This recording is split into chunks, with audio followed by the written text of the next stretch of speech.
Ya, selamat malam dan selamat bergabung di Kingdom Business Community RISE Program, Bapak dan Ibu. Hari ini 7 Mei, tanpa terasa kita memasuki KBC RISE program yang ke-6. Tanpa terasa, dari bulan April hingga saat ini, kita setiap hari Kamis menikmati kebersamaan di KBC RISE. Kalau Bapak dan Ibu perhatikan huruf E dalam KBC RISE adalah tentang experimentation. Sehingga pada sesi feedback nanti, Bapak dan Ibu akan diajak untuk membagikan pengalaman dan langkah aksi apa yang sudah mulai dan sedang dilakukan dari inspirasi sesi KBC RISE. Kami mengucapkan terima kasih atas kehadiran Bapak dan Ibu, partisipasinya. Khususnya di program KBC RISE tanggal 30 April yang lalu. Minggu lalu kita bersama dengan Pak Juhono Sudiago dengan tema Rainbow Behind the Cloud.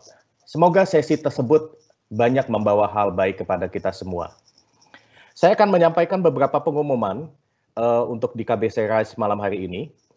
Yang pertama adalah bagi Bapak dan Ibu yang belum sempat menikmati kebersamaan di sesi-sesi sebelumnya, silakan kunjungi KBC YouTube channel. Di sana kita bisa menikmati dan juga bisa menonton kembali sesi-sesi yang sudah disimpan dan direkam oleh teman-teman KBC RISE program. Kemudian pada akhir sesi nanti, Bapak dan Ibu akan diajak kita bersama untuk bisa memberikan masukan dan feedback pada sesi malam hari ini.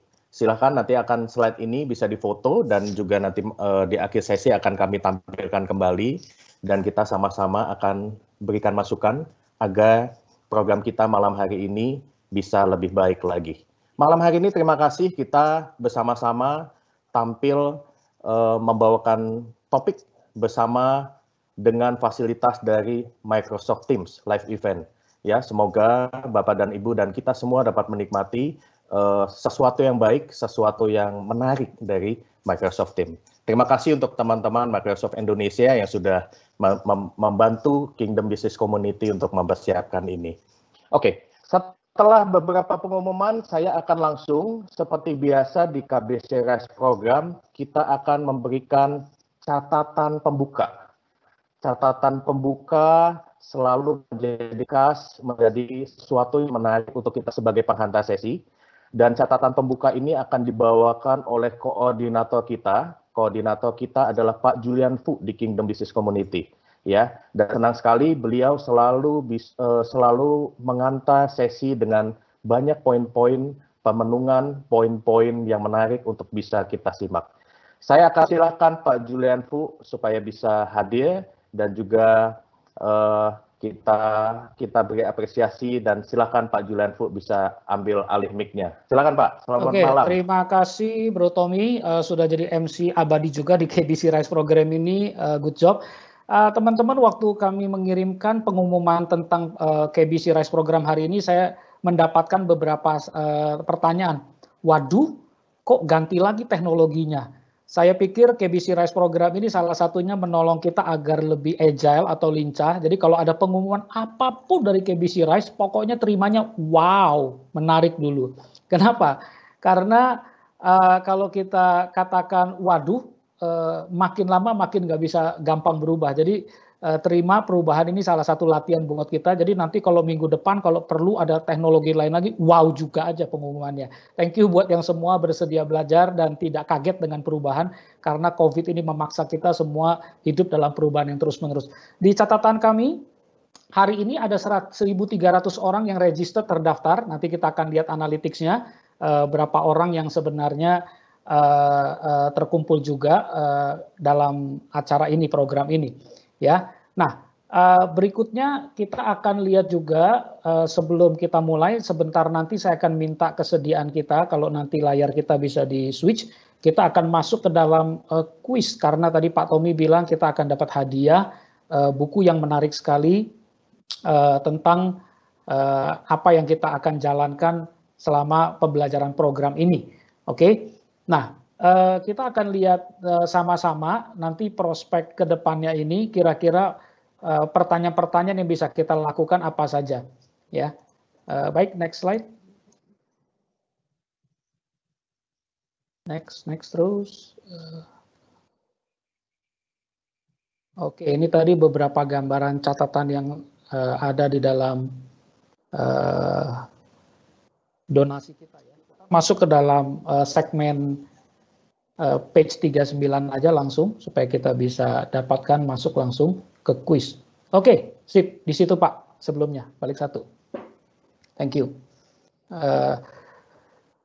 Beberapa teman-teman yang mendapatkan WA untuk pengumuman hari ini, secara khusus panitia mengkurasi ada 5 artikel untuk mengawali pembahasan ini supaya kita baca dulu, supaya nanti interaksi tanya jawab bisa lebih oke. Salah satu quote yang saya sangat senang sekali yang ada di tampilan video Anda tentunya, all great leaders are readers. Semua orang yang menjadi pemimpin yang hebat, mereka juga pembaca atau pembelajar yang hebat. Jadi tolong kalau terima berita teman-teman komunitas KBC dan semua tamu yang diundang, yang bergabung, kalau soal baca, apalagi dengan zaman COVID banyak kerja dari rumah, harus rajin-rajin mengisi pengetahuan kita, wawasan kita dengan cara membaca. So no excuse kalau kita udah kirim bahan, salah satu bisa kita petik pembelajarannya. Next, kita akan lihat sebenarnya ada 5 hal fun fact check yang sebenarnya kita sudah berikan. Saya berharap teman-teman di komunitas yang sudah terima ini, you take time to read one or at least 2 of them, karena tadi kita sudah belajar every great leader is a good reader as well.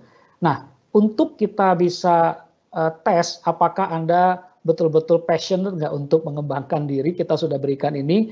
Kita akan lakukan quiz fun fact check. Next slide dulu. Silakan siapkan handphone masing-masing, pergi ke browser, ketik www.menti.com. Kalau ada kode masukkan 865334. Ya, kalau udah ada kita langsung standby di situ. Nanti sebentar admin akan menampilkan live polling kita.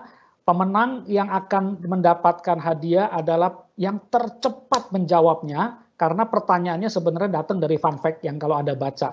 Ada 4 hasil ideal yang setidaknya bisa didapatkan oleh bisnis kita atau organisasi kita dari transformasi digital.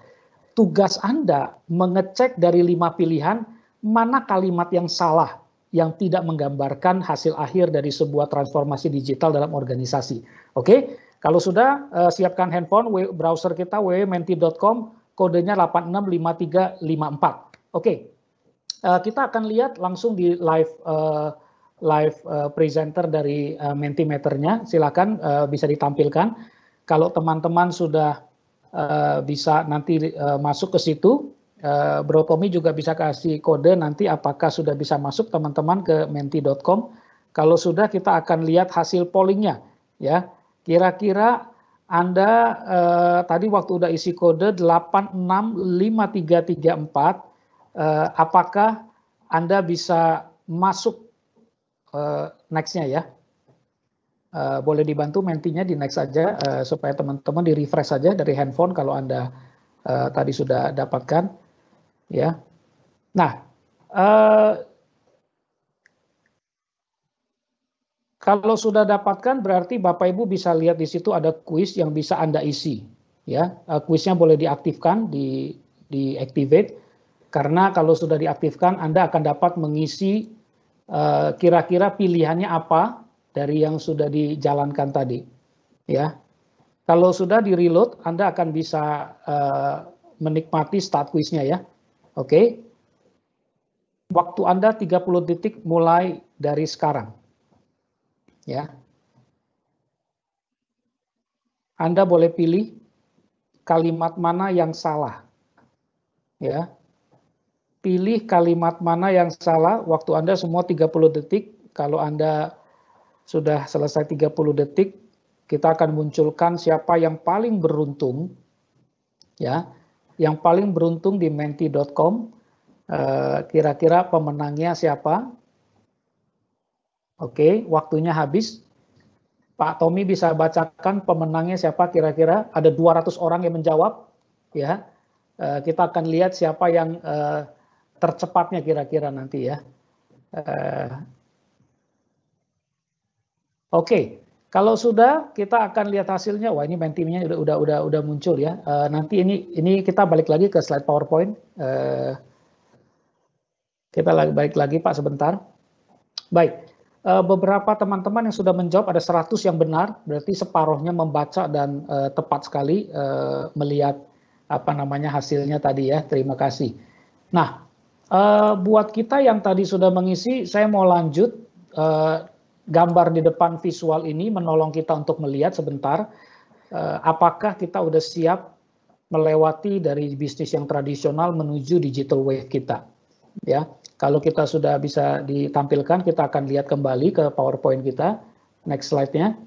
Ada sebuah gambaran yang menolong kita untuk melihat, next slide, kalau kita tidak siap, kita akan tergulung. Jadi ready or not, kita perlu bergerak maju ke depannya.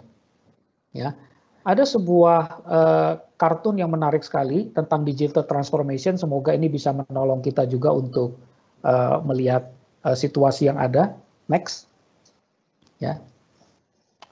Oke, next lagi, satu lagi. Nah, ini dia. Next slide.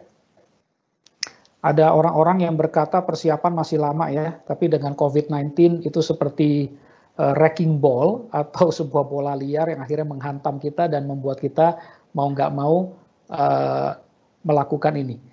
Persiapan menuju digital wave. Oke. Sebelum kita hand over ke moderator dan narasumber kita yang luar biasa malam ini, final mapping kita kembali ke menti.com, next slide. Siapkan kode 2 survei terakhir 865354. Saya ingin polling kesiapan kita di dalam transformasi digital ini. Semua teman-teman sudah ready di refresh kembali. Pak Tommy bisa dibantu kontrol presenter page dari Mentimeternya. Oke, pertanyaan survei pertama, di manakah posisi Anda atau bisnis Anda dalam proses transformasi digital saat ini? Kita akan boleh ditayangkan Mentimeternya kalau sudah. Ada 4-5 jawaban. Bapak Ibu bisa lihat ada 2 pertanyaan, nanti kalau Anda sudah bisa, Anda bisa swipe ke kanan untuk pertanyaan berikutnya. Ada 2 pertanyaan tentang kesiapan Anda. Ya, sedang dalam transisikah? Apakah Anda kita masuk ke, bisa dioper ke slide berikutnya, next slide dari Mentimeter, diklik kanan ya. Next slide. Next slide. Next slide lagi. Ini dia. Saya ingin dapatkan masukan dari teman-teman, Pak. Nanti para narasumber, Pak Paulus Bambang juga bisa melihat, nanti menolong narasumber untuk mempertajam. Kalau dilihat dari sini 36, wah banyak ya, cukup banyak berkata kami sudah go digital dan ready. Ini luar biasa sekali, berarti peserta di tempat ini 35% kurang lebih yang sudah ready, 40% transition, 12% terlambat berkata, 10% sudah dalam tahap perencanaan baru akan dieksekusi. So, kita tunggu mencapai angka 300 supaya kita dapat at least seperti setengah atau sepertiga dari total yang ikut hari ini. Ya, karena pemetaan audiens partisipan hari ini menentukan juga nanti narasumber kita kalau mau memberikan studi kasus atau contoh, kurang lebih mereka paham dengan situasi para peserta yang ikut di dalam KBC Rise program ini. Saya kira cukup berita yang menggembirakan karena hampir 40% in transition ya. Bersyukur untuk teman-teman yang punya keterbukaan buat belajar, meyakinkan organisasi Anda untuk berubah. Ada 1% yang masih bertanya transformasi digital itu apaan ya? Kayaknya yang 1% nanti monggo ada sesi konseling khusus dengan Pak Paulus Bambang kalau Pak Paulus Bambang berkenan ya. Oke, next pertanyaan survei berikut di refresh lagi. Pertanyaan terakhir dari saya. Di refresh lagi, kita akan masuk ke dalam kontrol. Menurut Anda, apa saja tantangan yang bisa menghambat transisi digital dalam organisasi kita? Boleh next slide dikanankan, pergi ke kanan lagi untuk pertanyaan terakhir. Oke, apakah tim yang nggak siap sehingga itu jadi excuse atau alasan kita tidak melakukan perubahan itu? Takut investasi mahal. Ini kebetulan ada bapak dari Microsoft dan bapak dari SAP, termasuk 2 giant teknologi kita. Ya, jadi mungkin juga ini kalau ada yang di area ini investasi mahal, perlu siapa tahu ada info-info menarik ya di dalam era COVID ini tentang transisi teknologi dan biayanya.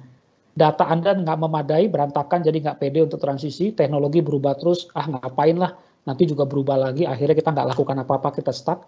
Manajemen maju mundur, nggak komitmen. ada yang takut proses kerja lebih rumit. Ya, saya kira paling banyak memang yang punya tantangan itu di area merasa timnya nggak siap.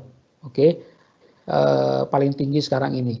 Saya kira untuk menghemat waktu, saya selesaikan dulu di tempat ini, udah punya gambaran buat para narasumber dan moderator nanti untuk bekal kita tanya jawab. Kalau tidak keberatan admin, kita akan kembali ke PowerPoint terakhir dari saya. Sebagai penutup untuk menghantar malam hari ini, tantangan buat kita sudah masukkan alasan kenapa kita bisa belum transisi atau terlambat transisi atau in transition hari ini. Kalau kita lihat, salah satu power statement untuk menghantar closing daripada refleksi pengantar kita, saya kira ini jadi doa kami semua di KBC Rise Program, supaya tidak ada satupun teman-teman yang ikut di dalam forum ini tinggal di dalam comfort zone. Kata-katanya cukup menarik, a comfort zone is a beautiful place, but nothing ever grows there. Ya, comfort zone adalah tempat yang kelihatannya enak, indah, tenang, tapi sebenarnya kalau orang di dalam comfort zone tidak pernah ada hal baru yang tumbuh di sana. Doa kami mengawali pembukaan daripada KBC Rise Program, How Digital Are You? Adalah setelah selesai acara ini, semua kita punya tekad bersama, tidak ada kata takut atau tidak ada kata kita mundur dari tantangan ini, kita akan bergerak maju bersama menuju transformasi digital, welcoming the new digital era post-COVID-19. Pak Paulus Bambang tidak asing lagi, seorang begawan yang banyak mengawali startup, menolong para startup company juga untuk berjuang di Indonesia. Dengan pergerakan yang beliau lakukan, beliau banyak berinteraksi dengan anak-anak muda dan terus mendengungkan betapa pentingnya transformasi digital. Terima kasih Pak Paulus Bambang sudah menghadirkan narasumber yang saya tahu sulit sekali diundang kalau bukan karena pertemanan baik atau karena misi yang sama. Dan terima kasih Pak Paulus, silakan take over from here. We wish you all the best and this program become a blessing to all participants. Thank you. Thank you Pak Julian. Ya, selamat malam sekali lagi. Senang hari ini saya bisa bertemu lagi dan saya mengantarkan diskusi kita hari ini dengan dua pakar mewakili dua organisasi yang the best of the best di dunia. Microsoft bicara soal organisasi infrastruktur, Anda kenal Microsoft, ya di apapun rasanya dia tidak bisa hidup tanpa Microsoft, dan dia di lain pihak di dalam bidang aplikasi, dalam bidang corporate world, rasanya SAP, the world runs SAP. Jadi kalau yang dari individu juga, individu dan enterprise runs Microsoft, kemudian di enterprise runs SAP. Hari ini kita bersyukur mengantarkan dua pembicara kita yang luar biasa. Yang pertama saya antarkan dulu pembicara kita yang saya kenal lebih lama, jadi saya bisa tahu Pak Andreas Diantoro. Dia sekarang menjadi Presiden Direktur SAP Indonesia, sebelumnya di Microsoft, kemudian di SAP Indonesia. Dan saya mau perkenalkan yang menarik supaya kita semua tahu siapa Pak Andreas itu. Pak Andreas Diantoro buat saya karakternya adalah SAP. Apa itu SAP? Andreas seorang yang sincere. Jadi kalau nanti ada berhubungan dia seorang yang sincere. Yang kedua, Andreas Diantoro dari wajahnya juga kelihatan, dia tuh orang atentif, sangat attention kepada apapun juga. Jadi kalau ada berkenal sama dia attention-nya luar biasa, atentif. Dan yang ketiga yang luar biasa dari Pak Andreas Diantoro adalah people skill-nya tinggi.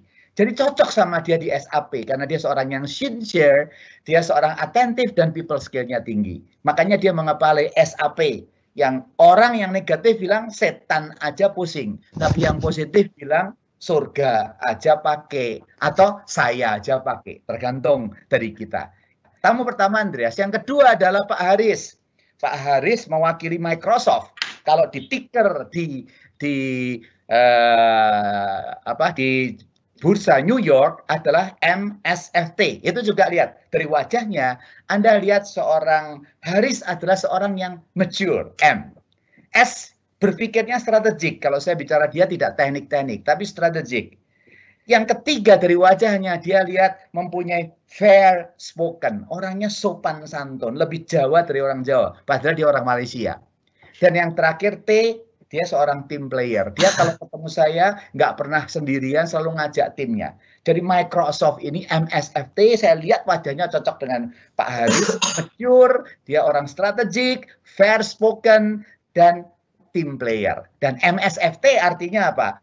Manajemen sejati, faham, teams. Nah, ini cocok, makanya hari ini kita pakai tim.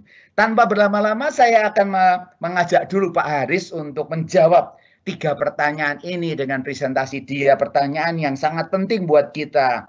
What the world you see post-COVID? Apa yang Anda lihat dari dunia post-COVID dari seorang Microsoft leaders ini bagaimana sih? Yang kedua, bukan hanya the world, saya pengen lihat dari pandangan Microsoft Indonesia itu menurut Anda post-COVID itu seperti apa? Dan yang ketiga, nanti kita akan lihat digabung bagaimana seharusnya company-company Indonesia change, ya, cope dengan change seperti itu. Saya kesempatan pertama, saya akan berikan Pak Haris. Pak Haris, the floor is yours, please.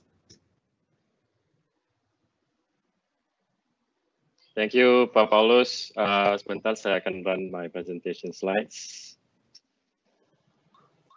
I hope everybody can see. Bisa lihat? Yeah, it's there, Pak. Yeah. Okay, great.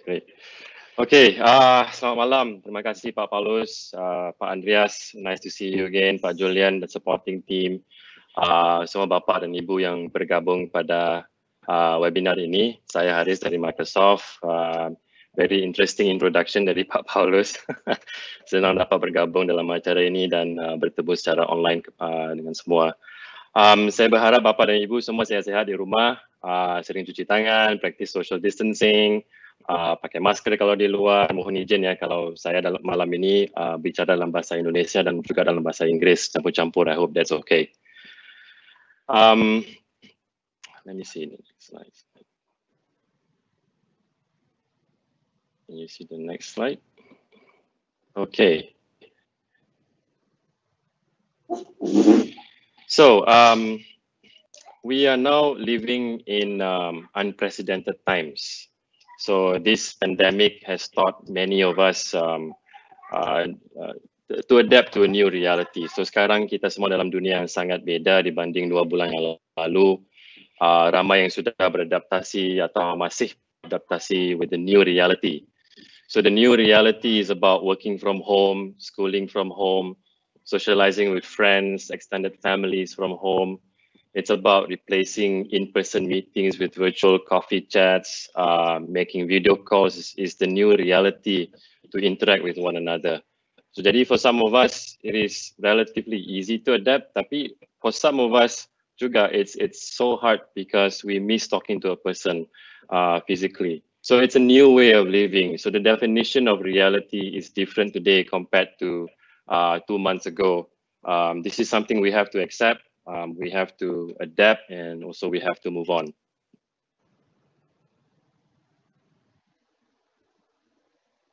And menurut McKinsey, salah satu research firm terkemuka, I think many knows this company.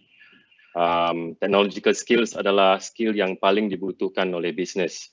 Selain itu adalah social and emotional skills dan higher cognitive skills. Yang menarik adalah fakta bahwa pandemi COVID ini membuat hasil research ini yang awalnya memprediksikan kondisi pada tahun 2030, sekarang terakselerasi ke tahun ini di 2020. Kami lihat banyak sekali perusahaan dan sektor pemerintah sekarang, termasuk industri makanan, services, pasar, pendidikan, semua harus memakai online tools. Banyak perusahaan dan organisasi harus membuat sistem sendiri secepat mungkin untuk memastikan bisnis dan operations mereka tetap bisa bergerak, tetap bisa berjalan. Dan juga banyak organisasi sekarang mengakselerasi pemakaian online tools dan technical skills.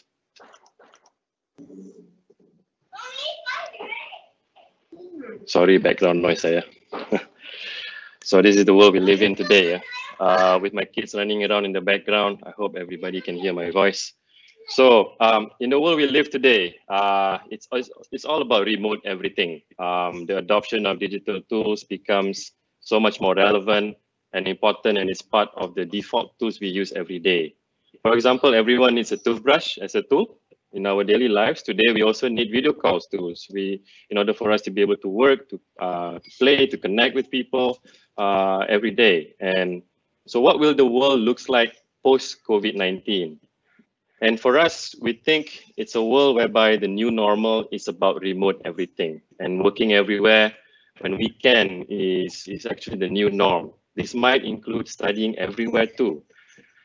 Therefore, it is not about readiness anymore. It's about adopting digital today and making it work for you every day in your daily lives. Jadi sedikit gambaran ya, maksudnya remote everything itu apa sih?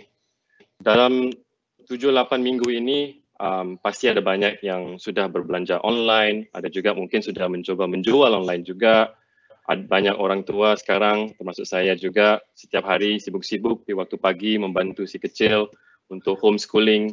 For some of us, we learn that being a teacher itu is definitely not easy, especially for me and my wife. Many events today now becomes virtual events like what we are doing now. Question is, what will Indonesia looks like post-COVID-19? And we think it is possible that Indonesia will become a truly digital nation whereby it becomes the norm to work, to study, to play remotely. Jobs might be adjusted to cater for remote working. Schools might be adjusted to allow more mix of remote and in-person learnings. Again, the new normal for all of us. And governments and organizations and industries, they all will have to adapt themselves accordingly. So in March 2020, we did a survey through LinkedIn platform. Jadi pada bulan Maret 2020 tahun ini, kami ada bikin survey lewat LinkedIn platform, dan ada beberapa hasil yang menarik. Sebagai contoh, 43% dari respondents they are working remotely. 36% atau 36% mengatakan they are more productive working remotely. 54% perusahaan are implementing virtual events due to the pandemic. 52%, 52% menggunakan lebih banyak online tools dan HP untuk meeting. 26% feeling no impact to productivity. Dan lebih dari 45% believe this will be the new normal of daily life. So what should companies in Indonesia do to cope with the change? So we try to answer this question. Kita mikir-mikir based on experience and what we see in the market. Essentially, we think there are basically two things. First is to encourage the necessary culture change to adopt digital lifestyle to be productive, and to do this through lead by example from the top.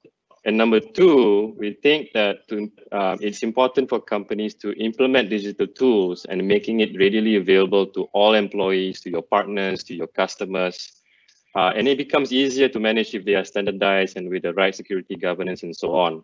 Jadi sebelum pandemi ini sudah ada banyak organisasi sudah mulai memikir tentang being more digital. I think we can see tonight dari quiz Menti tadi, hasil percentage-nya lebih kurang according to what survey that we did juga sekitar 2 tahun lalu, which is quite interesting to see.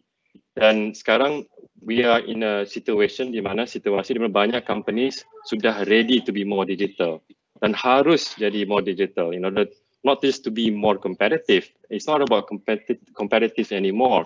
It's all about survival and making progress in today's climate.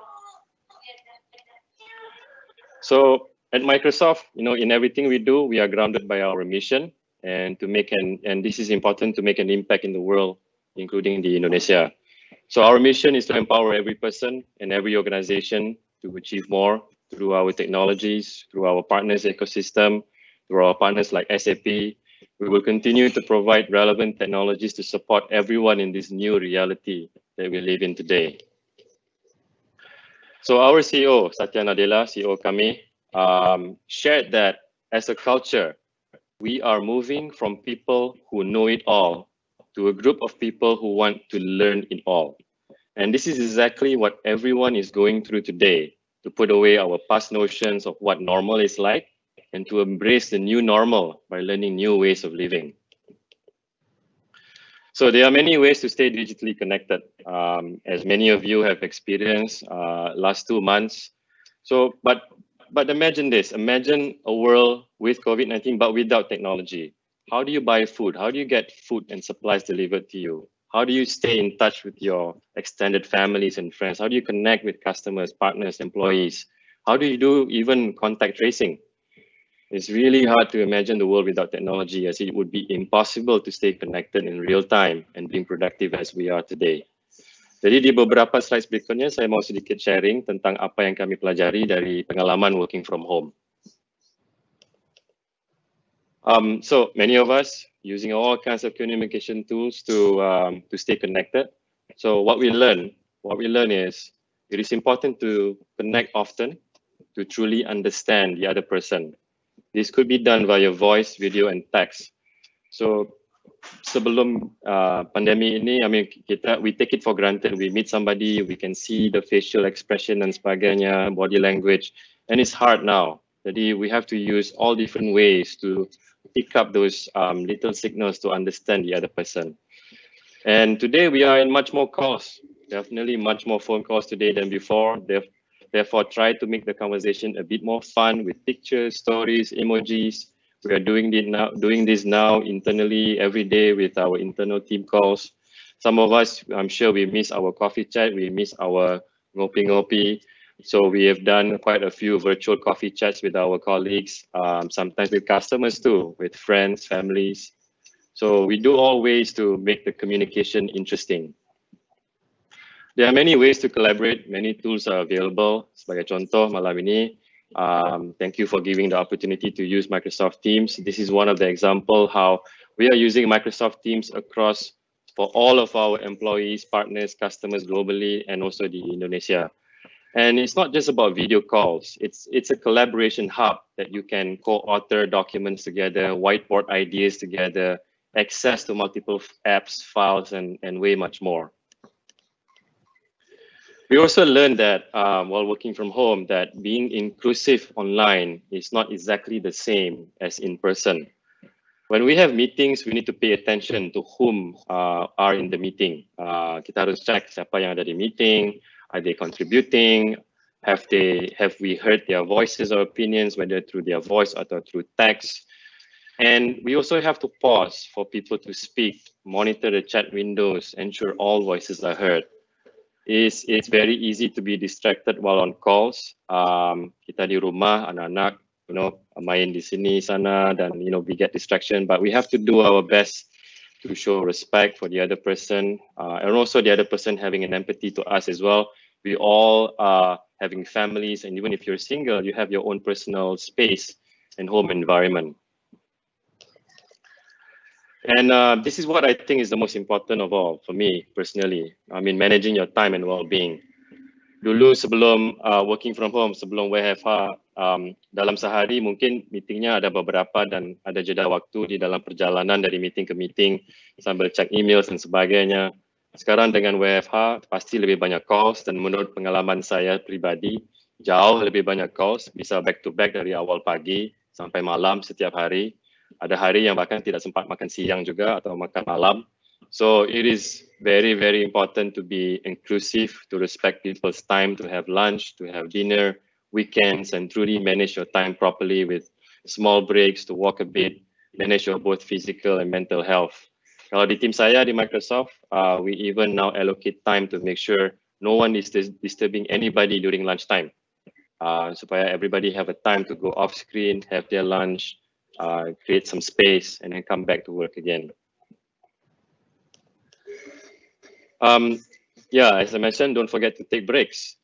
It's sometimes weird to take time off even though we are at home.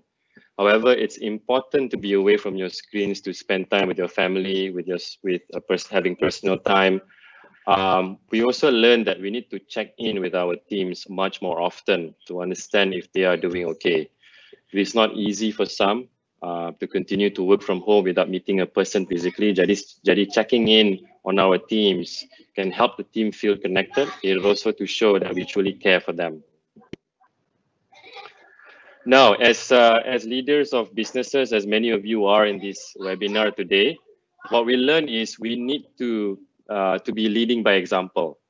Lead by example here means leading by being digital, leading by being inclusive, by being respectful to others in this new norm. we try our best to support our teams in different ways to help them stay together, even though remotely. So bagi saya secara pribadi, this is definitely a very big change for me. Saya harus pastikan untuk meluangkan waktu untuk keluarga sambil balancing this new normal. Pada awal tidak gampang, agak aneh juga sebab sebelum ini sering di kantor, sering keluar, sering traveling ke luar negeri. Untuk istri dan anak-anak saya, sangat happy sekali untuk melihat saya di rumah setiap hari. Jadi important to stay healthy. Jadi untuk menjaga kesihatan, saya juga jogging di tempat sambil meeting setiap hari. Juga menemukan sebuah hobi baru untuk manage mental health. Walaupun kerja di rumah, saya berusaha membuat suasananya seperti di kantor. Contohnya pakai kaos rapi walaupun celana pendek, pakai background AI, blur the background atau use different AI background untuk manage privacy supaya nggak terlalu distraction to the audience. So, in other words, this is the new era, and this is the era that we live in today. This is the new norm. Lastly, ini adalah beberapa contoh dari sektor pendidikan. Just an example to show, di mana banyak people are commenting and testimony dari para pengajar dari seluruh dunia, termasuk di Indonesia, di mana mereka menggunakan digital tools as a new way of life untuk mengajar. The last couple of weeks, we have seen a huge increase in interest on learning how to get on board for homeschooling and also to be working from home, and we are working tirelessly untuk membantu banyak perusahaan termasuk pemerintah dan BUMN to be able to work from home as efficiently as possible.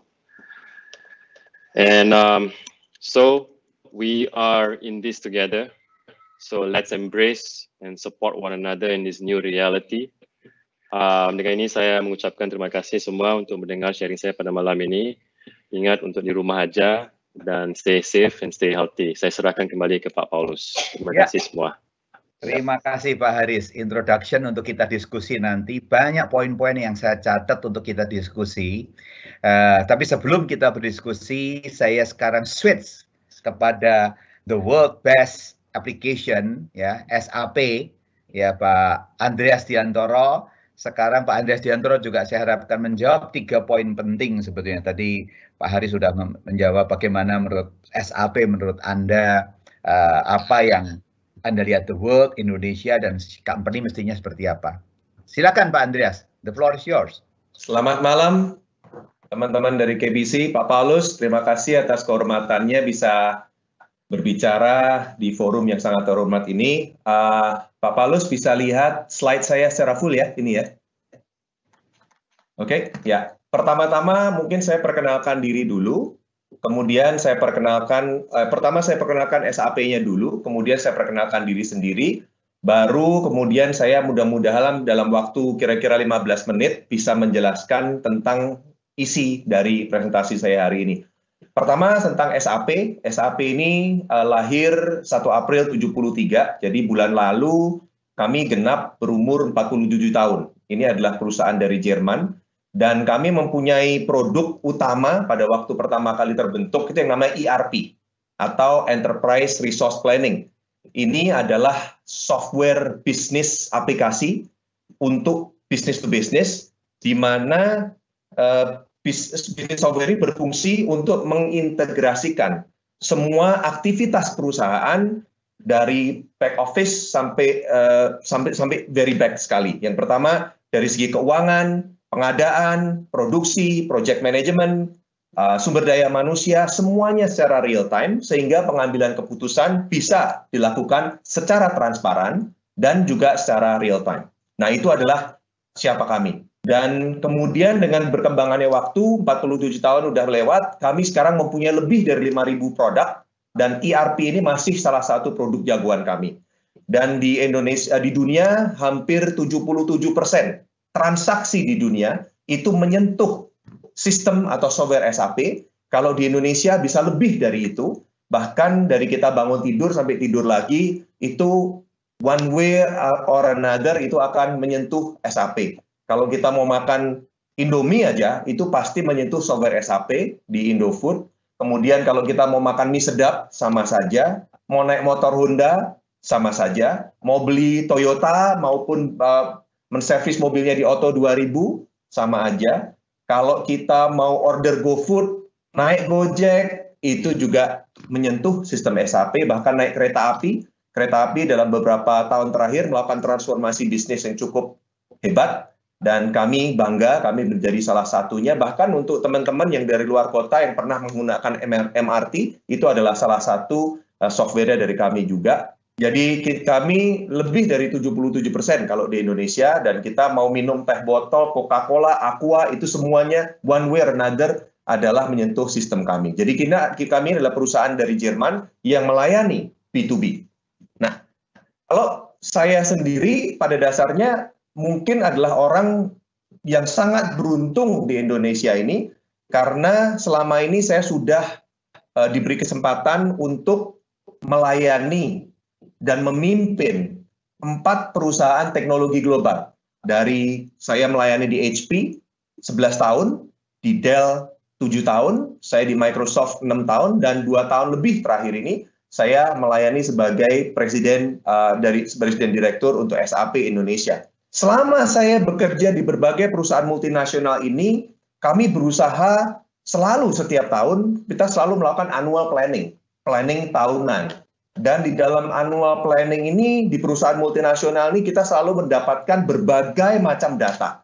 Ya, data-data tersebut adalah data-data yang kami dapat dari berbagai sumber, bisa dari kantor pusat, bisa dari konsultan, dan lain dan sebagainya. Tapi yang jelas, perusahaan multinasional seperti kami ini selalu berusaha mengukur dari yang tidak terukur. Kami itu tidak comfortable dengan sesuatu yang tidak terstruktur. Kalau tidak terstruktur, kita buat strukturnya. Dan semuanya itu ada ukurannya, ada KPI-nya.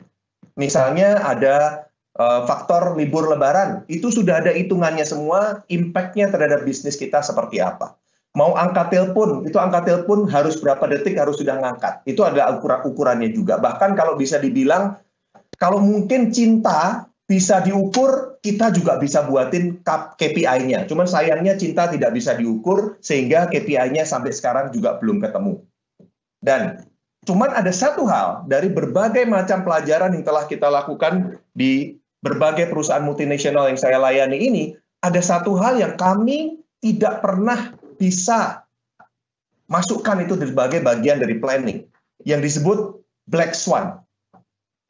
Biasa kalau kita melihat angsa, itu biasa warnanya putih. Banyak angsa yang warnanya putih. Tapi jarang sekali kita melihat angsa yang warnanya hitam.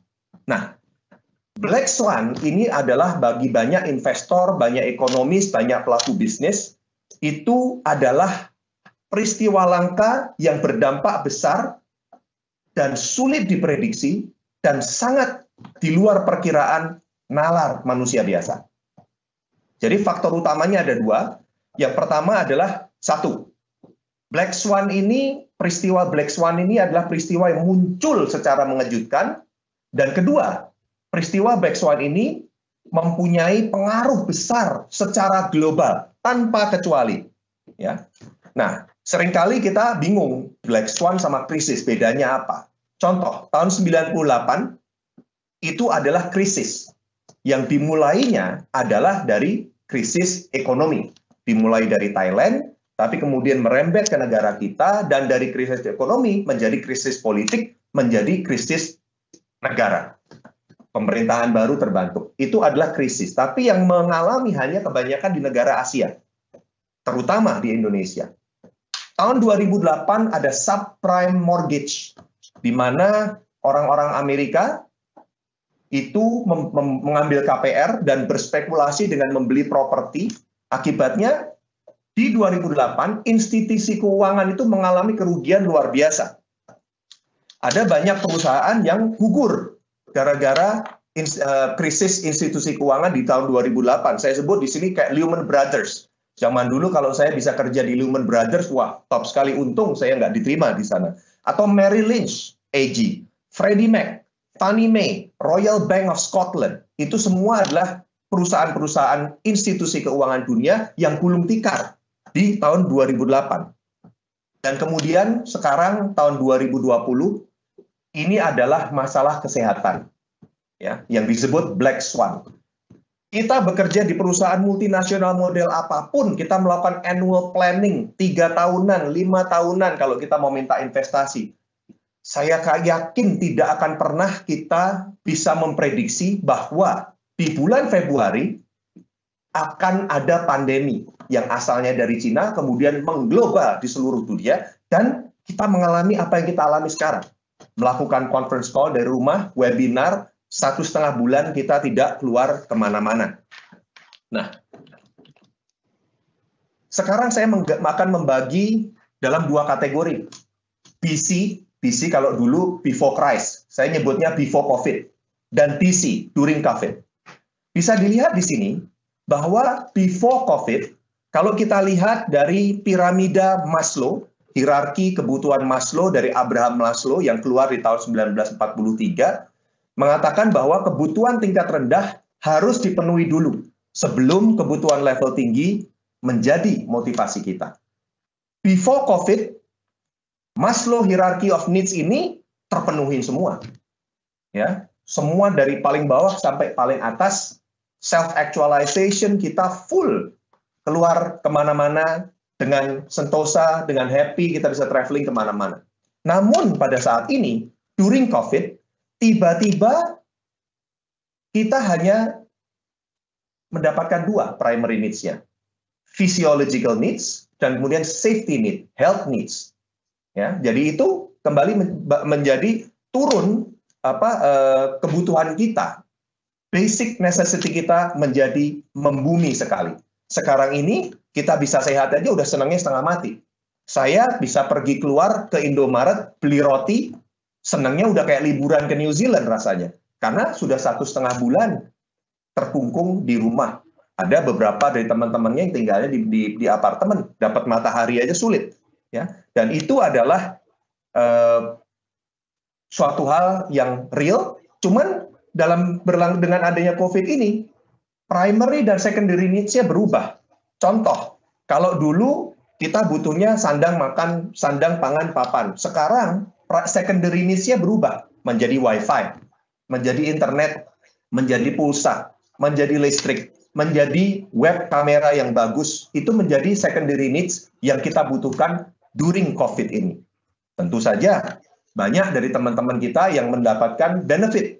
Banyak perusahaan-perusahaan internet provider yang customer-nya naik sampai 30%. Gara-gara internet menjadi basic necessity, bahkan paling tidak bisa primary ataupun secondary karena anak-anaknya sudah bekerja atau belajar dari rumah. Nah, after COVID bagaimana? Terjadilah apa yang disebut the new normal. Mungkin aja loh, kita nanti kalau sudah selesai COVID, keluar rumah pun masih pakai masker. Karena sudah kebiasaan pakai masker. Ternyata kita pakai masker tidak hanya untuk melindungi diri sendiri, tapi juga melindungi orang lain. Mungkin aja loh, nanti setelah selesai COVID, kita sudah nggak mau lagi salaman sama orang. Apalagi model cipika-cipiki itu. Apalagi cipika-cipiki yang dulunya perempuan sama perempuan, laki atau perempuan, sekarang cipika-cipiki di kalangan pemerintahan, bahkan laki sama laki pun cipika-cipiki. Itu secara hygiene mungkin setelah COVID ini menjadi suatu hal yang unthinkable. Ya. Nah, bagaimana dunia melihat COVID ini? Yang pertama, yang kami bisa lihat bahwa setelah COVID ini, kita sadar bahwa digital life dan working away from the office itu akan here to stay. Kita tidak perlu kantor. Bahkan dulunya orang kalau mau kerja itu harus nyewa kantor dulu, nyewa ruko dulu, punya furniture. Itu sekarang mungkin sudah tidak diperlukan lagi. Kita buktikan dalam 2-3 bulan terakhir ini bahwa kita bisa produktif dan bisa bekerja di mana-mana saja. Yang kedua, gaptek akan berkurang. Saya ingin tanya kepada para audiens di sini, sebelum karantina ini, bapak-bapak dan ibu-ibu pernah nggak melakukan video call? Ngerti nggak apa yang namanya Teams? Ngerti nggak ada yang namanya Zoom? Saya yakin bapak-bapak sebagian besar mungkin belum pernah melakukan video call seperti yang kita lakukan seperti ini. Pernah nggak kebayang bahwa kita bisa belajar seperti ini dengan menggunakan video call? Banyak hal-hal yang seperti ini dulunya tidak terpikirkan. Orang-orang gaptek menjadi berkurang, bahkan saya sendiri sebelum karantina ini, biarpun Gojek itu adalah customer besar saya terus terang jarang pakai Gojek, apalagi yang namanya GoFood. Tapi sekarang dari jarang menjadi sayang, karena sedemikian mudahnya kalau saya mau pesen martabak manis favorit saya, atau pesen kunyit asem yang harganya 7 ribuan 250 ml, ya, dan itu dikirim dalam waktu 20 menit sudah sampai ke rumah saya. Demikian convenience-nya, and itu adalah salah satu pembelajaran yang dulunya tidak pernah mencoba, sekarang menjadi mencoba. Gagap teknologi akan menjadi berkurang. Yang ketiga adalah omni-channel business model. Itu akan naik. Omni-channel ini adalah bagaimana orang masih menggunakan multiple channel. Apakah itu offline, berupa toko fisik, kantor fisik, atau apapun fisik, dan yang online. Apakah itu menggunakan aplikasi, menggunakan web, atau masuk ke e-commerce agregator seperti Tokopedia, Shopee, dan lain-lainnya. Ini sudah merupakan keharusan bahwa tidak hanya kita memerlukan offline, tapi kita bisa online. Bahkan belum tentu in the future offline itu bisa diperlukan. Jadi fisik lawan maya. Mana yang akan menang? Dalam kondisi seperti jelas maya itu yang menjadi juaranya. Yang keempat adalah bakalan banyak sekali pelaku-pelaku bisnis yang usahanya gagal.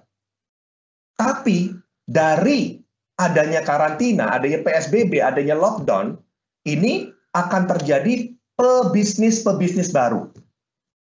Pegiat-pegiat usaha baru. Kita bisa lihat, orang-orang yang dulunya nggak pernah masak, tapi jago masak, tiba-tiba bisa menawarkan lewat platform yang ini dan itu untuk bisa menjual masakan Manadonya. Karena dia jago masak Manado atau empek-empeknya. Bahkan ada tukang empek-empek dari Bandung bisa jual sampai ke Jakarta. Itu merupakan suatu hal yang istimewa. Saya bisa lihat juga bahwa business people itu adalah orang yang sangat versatile. Ya, saya bisa lihat contoh pada waktu saya dulu di HP, saya 11 tahun di HP, saya punya banyak sekali reseller.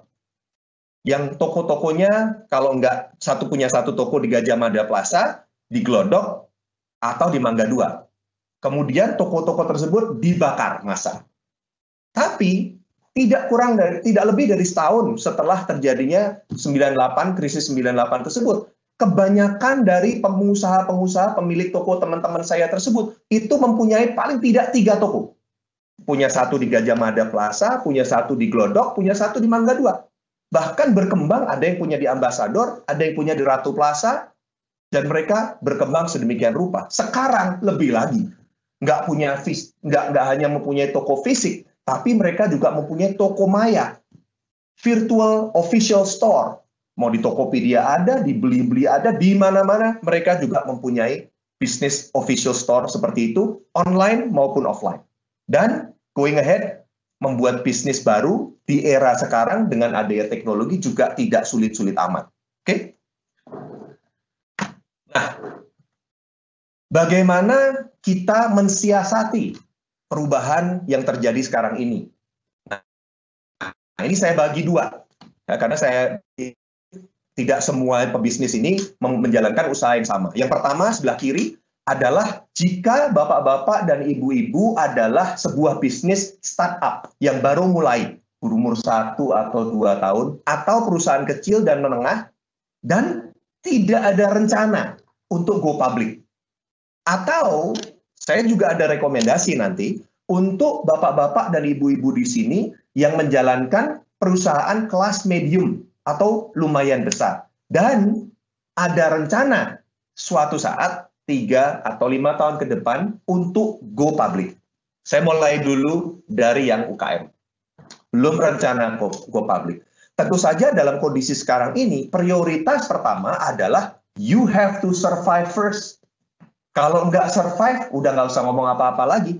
Dan sebagai simbol indikasi untuk survivability adalah cash flow. Cash flow, cash flow, cash flow. Jangan ngomong profit dulu. Asal ada perputaran uang, paling tidak bisnis kita jalan. Setelah kita survive, atau kita proyeksikan dalam 1-2 bulan kemudian akan survive, kita harus mempunyai bisnis model yang baru, mensiasati apa yang telah kita belajarin dalam masa karantina atau PSBB 2-3 bulan terakhir ini. Omnichannel itu adalah salah satu yang tadi saya tawarkan atau saya bicarakan sebelum slide yang terjadi ini. Yang ketiga, sistemnya seperti apa? Saya mau menjadi digital. Tadi saya lihat hampir 40% yang merasa saya sudah digital. Digital itu artinya apa? Apakah Anda mempunyai toko online itu sudah digital? Belum. Itu baru buka pintu untuk menjadi digital. But you are starting already. Nah, buat bapak-bapak di startup ataupun UKM, Anda belum perlu SAP. Ya. Di sekarang ini ada satu kategori yang disebut e-commerce enabler. E-commerce enabler ini adalah pay as you go. Ya, ini adalah services yang membantu bapak-bapak dan ibu-ibu one-stop shop. Mereka bisa membantu bapak-bapak dan ibu-ibu di sini untuk bisa langsung jualan ke Lazada, ke Tokped, atau ke Blibli. Mereka bisa membantu bapak-bapak dan ibu-ibu di sini untuk membangun web store, untuk membuat digital marketing plan, untuk membuat virtual store, bahkan point of sales-nya, kalau bapak-bapak dan ibu-ibu mempunyai physical store, akan digabung dengan yang online store, POS-nya bisa dilayani oleh mereka juga. Bahkan untuk teknologi platform, customer service, delivery, sampai metode pembayaran, mereka mempunyai itu semua. Apakah masih bisa lihat slide saya? Aman, Pak Andreas. Slide-nya masih bisa ya, soalnya berubah nih gambarnya. Oke. Bentar. Masih bisa lihat slide saya ya? Masih. Oke, saya lanjut. Nah, Waktu itu ya, adalah Pak, ya? Siap. Timing. Oke, baik. Dan itu adalah e-commerce enabler dan mereka tidak begitu mahal. Yang saya tahu dari beberapa teman saya yang sudah pernah menggunakan itu, e-commerce enabler itu variable cost. Mereka bayarnya hanya 3% dari total revenue. Tapi end-to-end mereka bisa bantu dari CRM dan lain-lainnya. Kemudian kita lihat yang sebelah kanan. Yang sebelah kanan ini adalah kalau bapak-bapak dan ibu-ibu ingin go public. Pertama, kesiapan infrastruktur harus dipunyai. Bagaimana dari segi hardware, software, maupun brainware. Saya kemarin ada beberapa teman dari perusahaan besar yang begitu disuruh PSBB, bingung. Anak buahnya ternyata tidak di-equip dengan laptop. Mereka bingung untuk beli laptop, bahkan mau rental laptop ke sana dan kemari dan nanya ke saya. Saya kasih tahu beberapa nama pada dasarnya. Yang kedua adalah bisnis proses. Bisnis proses ini mendukung. Nah, di dalam bisnis proses ini penting. Inilah ERP menjadi masuk. Kalau bapak-bapak dan ibu mau go public, perlulah membuat ERP atau employ ERP untuk membantu bisnis bapak-bapak dan ibu-ibu lebih integrated, lebih transparan, sehingga bisa mengadopsi apa yang disebut global business process. Global business process atau global best practice ini menjadi penting karena bandingkan dengan local best practice dibandingkan dengan global. Begitu Anda going public, compete globally, we have to be very, very efficient. Dan global business practices itu, bisnis prosesnya sudah ter-built-in ke ERP tersebut. Dan yang ketiga adalah soal bisnis model yang inovatif. Sekarang ini, seringkali kita selalu harus membandingkan kita mau beli putus atau jual putus atau model berlangganan. Sekarang, kalau dulu kita mau dengerin musik, sekarang kita sudah nggak perlu lagi beli CD.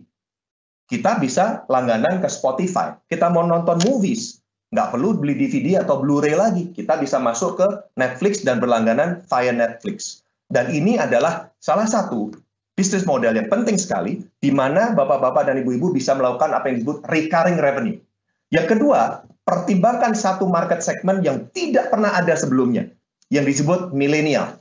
Milenial ini adalah satu-satunya generasi yang membelanjakan uangnya berdasarkan pengalaman yang mereka dapatkan. Ya, bukan berdasarkan fitur maupun benefit dari merchandise yang mereka akan beli. Kalau pengalamannya bagus, mereka akan spend. Dan millennials ini besar sekali, sehingga perlu dipentingkan yang pertama, market segmentnya, millennials. Yang kedua, bisnis prosesnya. Dan yang ketiga adalah bisnis modelnya, bagaimana, apakah mau jual putus atau menggunakan sistem subscription, menggunakan recurring, sehingga bapak-bapak dan ibu bisa mendapatkan recurring revenue. Dan yang terakhir adalah nomor 4, adopsi teknologi. Sekarang teknologi sedemikian murah, kita bisa bekerja sama dengan Microsoft, kita bisa nggak usah beli server lagi, kita bisa menggunakan pay as you go, menggunakan subscription model. Itu adalah untuk yang medium enterprise. Nah, itu aja Pak. Saya sudahi di sini dulu untuk satu sesi yang awal ini Pak Paulus. Oke, terima kasih Pak Andreas. Mungkin sekarang kita akan diskusi dulu sebelum kita masuk. Ini menarik kalau kita bicara dua itu. Mungkin pertanyaan setelah saya mendengarkan dua-dua Anda, saya mau pertanyaan pembuka ini untuk kita diskusi lebih hangat dari pandangan Pak Andreas maupun pandangan Pak Haris. Yang pertama, tadi kan kita bilang digital divide lah. Pak Andreas bilang before COVID, during COVID, dan Pak Haris juga mengatakan nantinya akan terjadi terjadi remote, whatever. Pertanyaan saya nih, apakah dengan kondisi sekarang, tadi digitalisasi new normal ini, justru akan widening digital divide atau narrowing? What do you think? Pak Haris atau Pak Haris? Boleh saya coba jawab. Ya, thanks Pak. Jadi menurut saya dan menurut what we see from experience ya Pak, I don't think it is increasing digital divide. Disebabkan if you look at Indonesia today, makin banyak terutamanya millennials ya, seperti Pak Andreas bilang tadi ya, the millennial segment itu paling besar sekarang, and it will be much bigger, and they are digital native. So in order to adopt new technology, to use new devices dan sebagainya is a normal thing. Seperti Pak Andreas juga sharing tadi, Wi-Fi is like is a must now. Kalau nggak ada Wi-Fi itu something strange. My son thinks every screen is a touch screen somehow, which is true. And then my TV is full of fingerprints and sebagainya, which is also true. So it's to me the digital divide. What we think before, maybe 5 years ago, we think digital divide itu sangat besar. But now the way we see it is more and more people are getting used to having a digital life, and not even much more during COVID. Post-COVID becomes a new normal, even more digital. Jadi I think having screens to interact with people, it becomes something that is a must in my view. In their normal daily life, for all of us. That's what we think and what we see. Mungkin saya follow up perkataan Pak Haris ke Pak Andreas. Itu kan kalau kita bicara medium and up, orang yang melek teknologi. Tapi kan kembali di atas 250-270 juta orang Indonesia, ini kan ada kalangan bawah yang menjadi target. Dengan adanya COVID ini, dengan adanya digital, apa enggak yang semakin mantap, makin kaya tambah kaya, medium tambah kuat, tapi the rest of the population itu akan menderita karena mereka tidak akan play around with this digital. How do you see ini Pak Andreas? Apa enggak menjadi tadi digital widening of distribution of income akan makin besar, yang bisa ke digital makin besar, tapi maybe mungkin 70% of the people itu akan jadi korban. What do you see Pak Andreas? Saya melihat Pak, bahwa di Indonesia ini ada 160 juta orang yang menggunakan smartphone, salah satu yang terbesar di dunia. Bahkan kalau nggak salah pengguna Facebook di Indonesia juga kira-kira segitu juga gitu. Jadi seorang yang punya smartphone selalu mempunyai Facebook account, salah satu populasi terbesar di dunia. Nah, saya kira teknologi ini adalah empowering people. Ini memberikan power baru kepada rakyat, kepada semua siapapun itu, kalangan atas A, B, C, D, untuk mempunyai akses informasi, akses platform yang sama. Zaman dulu Pak, kalau ngomong teknologi, itu hanya miliknya perusahaan-perusahaan besar. Kelas BCA, kelas Indofood yang bisa beli server-server besar, network bandwidth yang luar biasa besar. Tapi sekarang Pak Paulus, dengan adanya teknologi yang sudah subscription base itu, sekarang perusahaan kecil dan menengah mempunyai akses teknologi yang sama terhadap teknologi perusahaan-perusahaan yang dipakai oleh perusahaan-perusahaan raksasa tersebut. Jadi tinggal kita siap terjun atau tidak.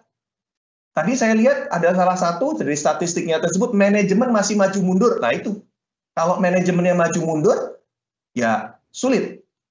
Kalau kita tidak mengcapitalize teknologi yang empowering us itu, saya kira kita akan ketinggalan. Kita sekarang bisnis di Indonesia itu bisa main secara global. Mohon maaf, saya mau cerita. Saya berbangga hati lewat Tokopedia, saya beli terasi langsung dari Bangka Belitung. Kalau nggak ada teknologi, pedagang terasi di Bangka Belitung itu akan sulit sekali untuk jualan sampai ke Jakarta. Inilah, Pak Paulus, bagaimana kita sebagai individu, kita sebagai pelaku usaha, mengadopsi teknologi untuk memberikan advantage kepada kita sendiri. Ya, dengan gitu, tadi berdua kita sepakat kesimpulannya adalah teknologi ini tidak akan menyebabkan digital divide. Karena teknologi digital itu akan murah dan nyaman bagi semua. Jadi tergantung dari masyarakat kita. Ingat Taobao Village yang disikapi oleh Jack Ma dengan luar biasa. Orang yang cuma punya dapur sekarang bisa survive nih. Dapur bikin sambal bisa survive. Orang yang bikin pisang goreng tidak hanya Mbak Nani, ada orang yang bikin soto mie bisa sehari. Jadi kembali sebetulnya ini adalah sarana buat semua orang. Kalau dia mau bisa terjadi ini. Memang masalahnya kalau orang nggak mau jadi berikut. Nah, itu kesimpulan dari dua itu. Nah, sekarang pertanyaan berikutnya, Pak Haris, menarik. Oke, tadi yang Pak Andreas bilang masuk ke Tokopedia segala macam. Contohnya kalau sambal unik. Sekarang kan banyak orang yang masuk ke Tokopedia. Kalau Anda masuk ke Tokopedia, tadi ngikuti Pak Haris bilang semua bisa remote buying, remote shopping, remote everything. Tapi sebagai pedagang, Pak, bayangkan apakah digital ini akan juga menghancurkan pedagang yang dulunya trading. Jadi kalau dia pedagang elektronik, sekarang orang nyari yang low cost. Pedagang yang kalau saya buka Tokopedia, beli kemarin aja, beli rice cooker aja, semua yang lama. Beli panci, kalau dulunya satu-satu, sekarang ada 1.000 orang jualan panci yang sama, harganya bedanya cuma kadang-kadang 35.000 segala macam. Nah, dengan adanya digitalisasi ini, traders itu bisa punya hak hidup apa? Kalau dia punya di toko kan bisa dilayani dengan senyum. Kembali kalau di kita dulu kan ada product and services attached. Enciknya datang, hei cik, gini dikasih utang, orang datang ke situ lebih mahal karena enciknya atau kokoknya, tombaknya atau emasnya. Ya kan di kampung-kampung kan begitu tuh. Kenapa Tengkulak hebat? Sekarang hilang. Prediksi Anda Pak Haris, dengan kondisi begini, apakah traders akan hilang? Jadi ini juga untuk para peserta yang lain, peserta yang sudah mungkin sekarang hampir lebih, tadi 724, sekarang nggak tahu, peserta ini yang bisnisnya traders, main-main di Tokopedia, do you think that dia punya futures nggak dengan digital, dengan transparansi, Pak Haris? Oke, thank you Pak. So, menurut saya gini Pak, in the world that we live today, especially in the last 5 years ya Pak, we see a lot of traders, seperti Pak Andreas bilang tadi, right? It's an enabler to their business. You can buy things from far away, remote villages dan sebagainya. Sebelum ini mereka belum ada kesempatan untuk jual di luar daerah. And that is something that enables them to do so today because of technology. And yes, competition is different today, and definitely it will create more competition. And menurut saya, then the competitive landscape today is definitely very different among not just small traders, including big companies. Big companies juga mau nggak mau, they are also embarking into digital transformation. They are doing things digitally in order to compete better juga. And it's not just small traders, it's all the way to the big guys di Indonesia dan juga di luar negeri. We are seeing this, and with technology, it opens up the market to the world. It's not just the Indonesia. You can sell literally anywhere if you are open for it. And menurut saya, traders itu tergantung behaviornya mereka juga. Are you willing to learn? Are you willing to compete in a different way? Are you willing to adopt new technologies and new ways of doing to compete and to strategize? That is something what I see dari segi dynamics across different sectors and small and medium businesses and so on, Pak. That's my view. Pak Paulus, mohon izin. Saya follow up dulu sebentar. Silakan. Saya follow up ini dulu pertanyaan ke Pak Andreas. Nah, kalau tadi kayak gini, kembali kan ada dua pertanyaan. Yang orang cuman traders barang yang komoditi, mau telepon, mau elektronik yang komoditi. Menurut Pak Andreas sendiri, mana yang lebih kuat nanti? Yang orang traders yang punya traders small atau big kayak misalkan kayak Best Buy, dia kan akan mahal, cost-nya mereka akan mahal karena cost mereka itu dengan punya orang banyak. Lah nanti di digital ini kira-kira antara Goliath sama David ini, khusus saya mau batasin dulu yang traders yang punya jualan yang sama. Jangan kita bilang yang punya unik ya. What do you think, Pak Andreas? Melihat digital. Bapak lihat slide saya nggak, Pak, ini, Pak? Ya, lihat. Ya. Tadi ada satu bagian bawah yang belum sempat saya sentuh. Ya.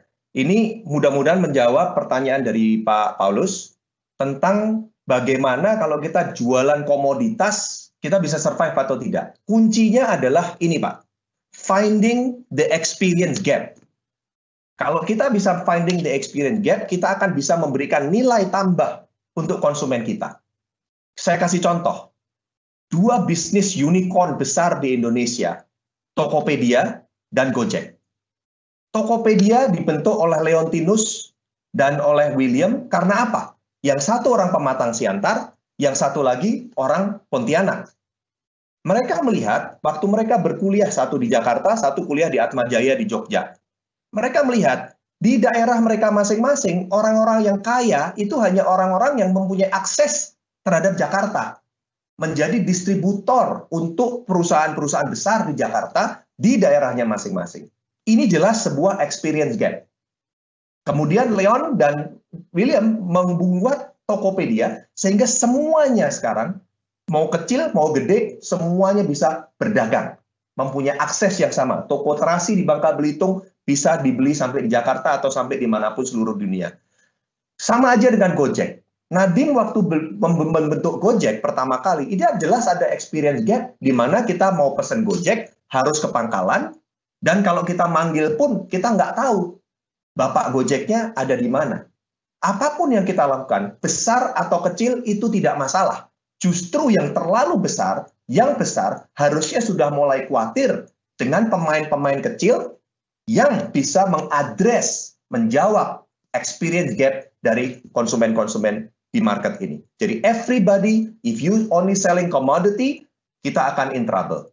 We have to find our business value for our customer, sehingga experience-nya menjadi positif. Mudah-mudahan menjawab, Pak Paulus. Nah, dengan itu sebetulnya buat teman-teman semua yang mendengarkan, jadi kalau hari ini Anda hanya jualan komoditi, whatever komoditi yang Anda jualan, mau elektronik, mau pakaian, apapun yang bisa dijual, Anda in trouble. Karena kalau tidak bisa menciptakan experience. Dan biasanya yang bisnis komoditi itu orang akan lihat pricing. Itu sebabnya Anda harus memikirkan kalau Anda jualan yang sama. Contoh misalkan, ada toko handphone, Anda jualan Oppo. Oppo yang dibeli dari Anda tuh apa bedanya dengan Oppo yang dibeli yang lain? Karena setiap hari di TV misalkan gitu ya. Di TV, di TV-nya berita satu dicantumkan tuh. Jualan kulkas dari beli berapa Lazada itu semua beda 100.000. Lah pertanyaannya sekarang kan itu menjadi tantangan. Tapi saya setuju dengan Pak Haris dan Pak Andreas. The end of the day you have to create experience. Nggak gampang kalau Anda memasarkan komoditi. Experience-nya apa? Mungkin pada waktu Anda di internet, kalau Anda bilang ini ada yang lain biasanya 7 days return, kalau di Tokopedia Anda 14 days, dan Anda begitu masuk akan ditrainingin dengan gimana menggunakan phone itu dengan Zoom. Anda harus add value itu. Yang seringkali saya belum lihat di sini, yang dijual oleh para pengusaha hanya jualan komoditi, tidak jual yang bahasanya Pak Andreas tadi, experience. Nah ini yang mungkin perlu dieduket bahwa Anda bisa jualan apa aja, add value-nya, your services yang dulu adalah engkau mbak-mbak JJ Anda, sekarang Anda masukkan itu experience, Anda bisa bisa call, Anda bisa, sehingga orang beli Anda bukan hanya beli ini, tapi ada tambah-tambahannya sekarang. Nah ini memang menarik sekali lagi hari ini. Nah sekarang pertanyaan berikutnya sebelum kita masuk ke people ya, ini karena waktu ini udah sangat menarik, banyak sekali yang pertanyaan, mungkin kita harus loncat karena udah 8. Tapi gimana? Sekarang saya mau 2 poin terakhir. Kalau kita lihat kayak gini ya, Indonesia, nomor 1 saya mau tanya Pak Andreas gantian dulu. Bapak melihat digital ini kan kita tahu bisa membuat transparansi, bisa melihat semuanya bagus.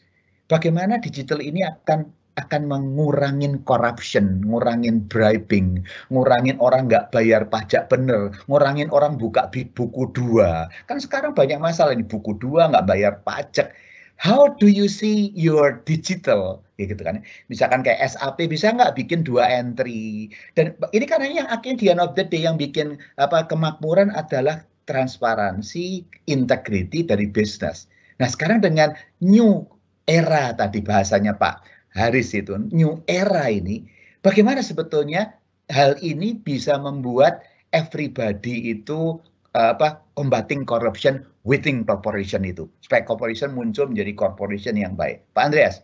Ya Pak, terima kasih. Saya kelihatannya kembali lagi ke slide saya yang ini, mudah-mudahan bisa dilihat, terutama yang bagian kanan, yang tentang bisnis proses yang mendukung. Makanya kenapa saya bilang, kalau bapak-bapak dan ibu-ibu di sini mau go public itu yang beli saham adalah publik. Kalau publik percaya dengan performa perusahaan kita, mereka akan beli saham dari perusahaan kita. Dan bisnis proses, poin yang kedua, itu adalah di mana pentingnya pengadopsian ERP atau Enterprise Resource Planning yang memang sudah mendunia. Dipercayai oleh dunia, dipercayai oleh investor-investor yang akan membeli saham bapak-bapak dan ibu-ibu semua. Nah, kalau kita sudah menggunakan apa yang disebut global best practice business process, niscaya transparansi itu menjadi jauh lebih tinggi. Karena banyak software-software seperti tempat kami di SAP, ERP itu betul-betul kita nggak bisa double booking.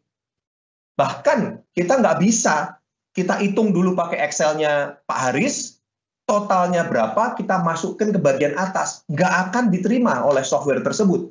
Jadi kalau kita belum siap untuk transparan, ya jangan menggunakan ERP dulu.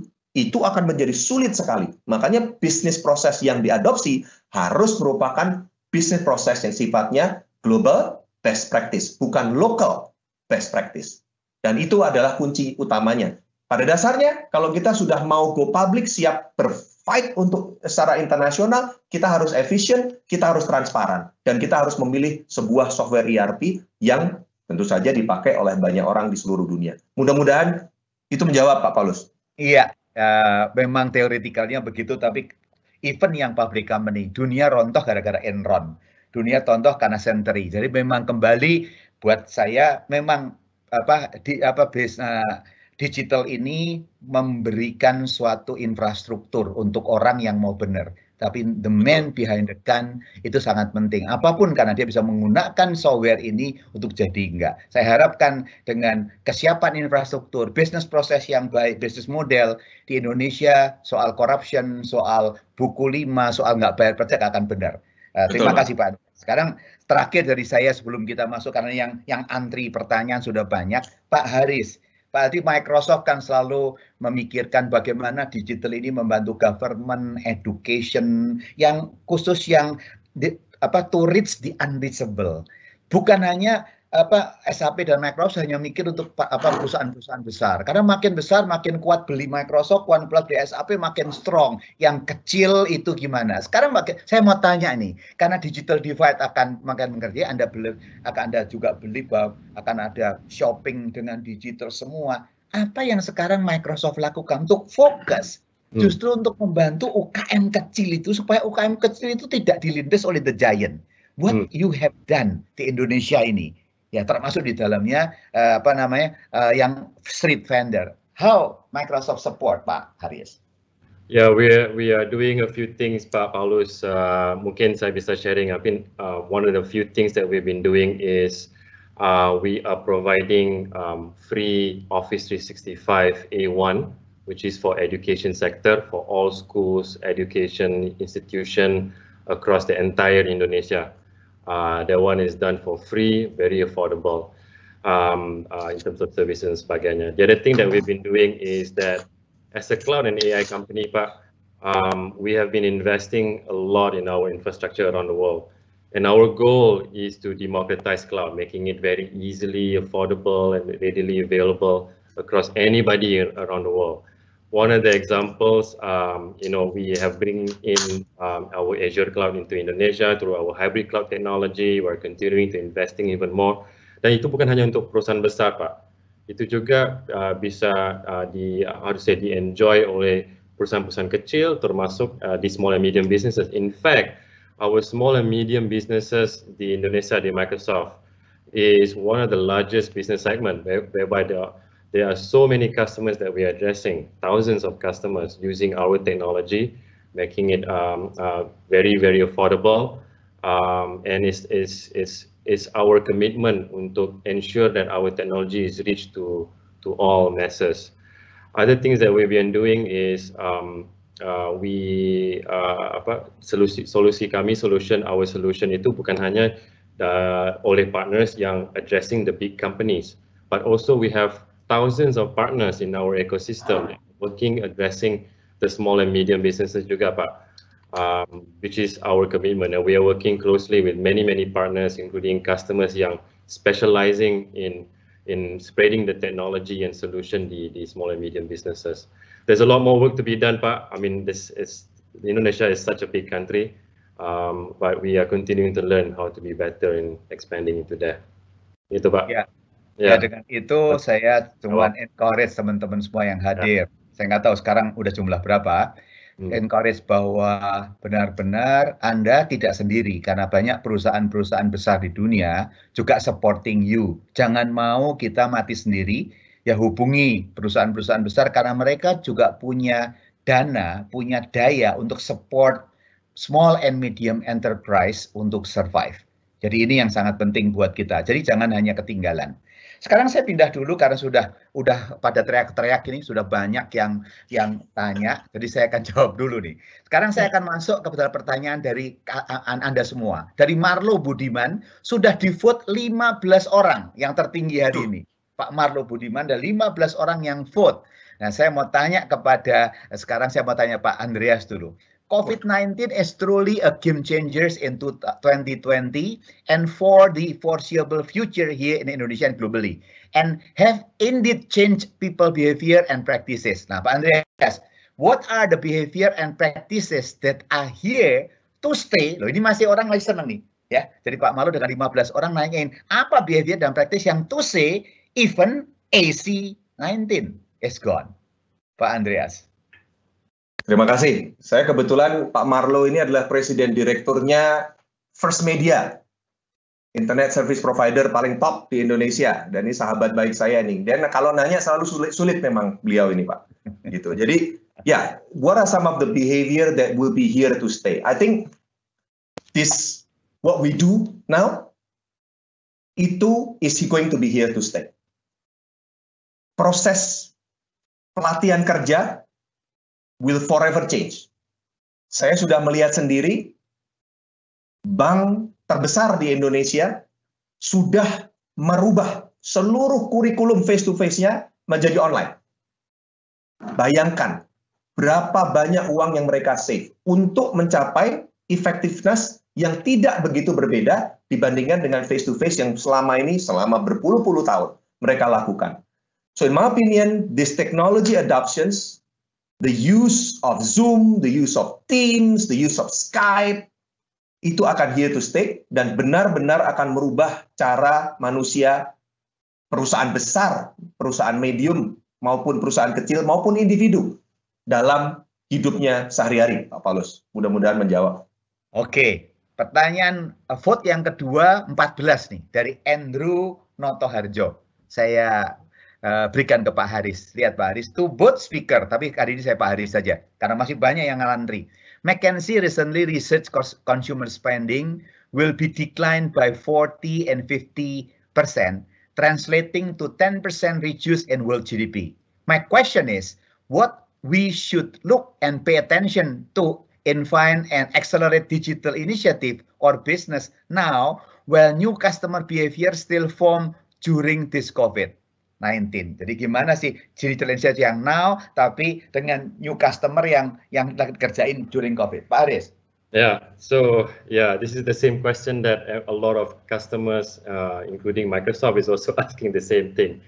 I think it's like this. I think people are now getting used to working from home. I mean, 8 weeks ago, when the topic work from home going around di Jakarta, di Indonesia, people are wondering what is this all about? Is this really going to be permanent?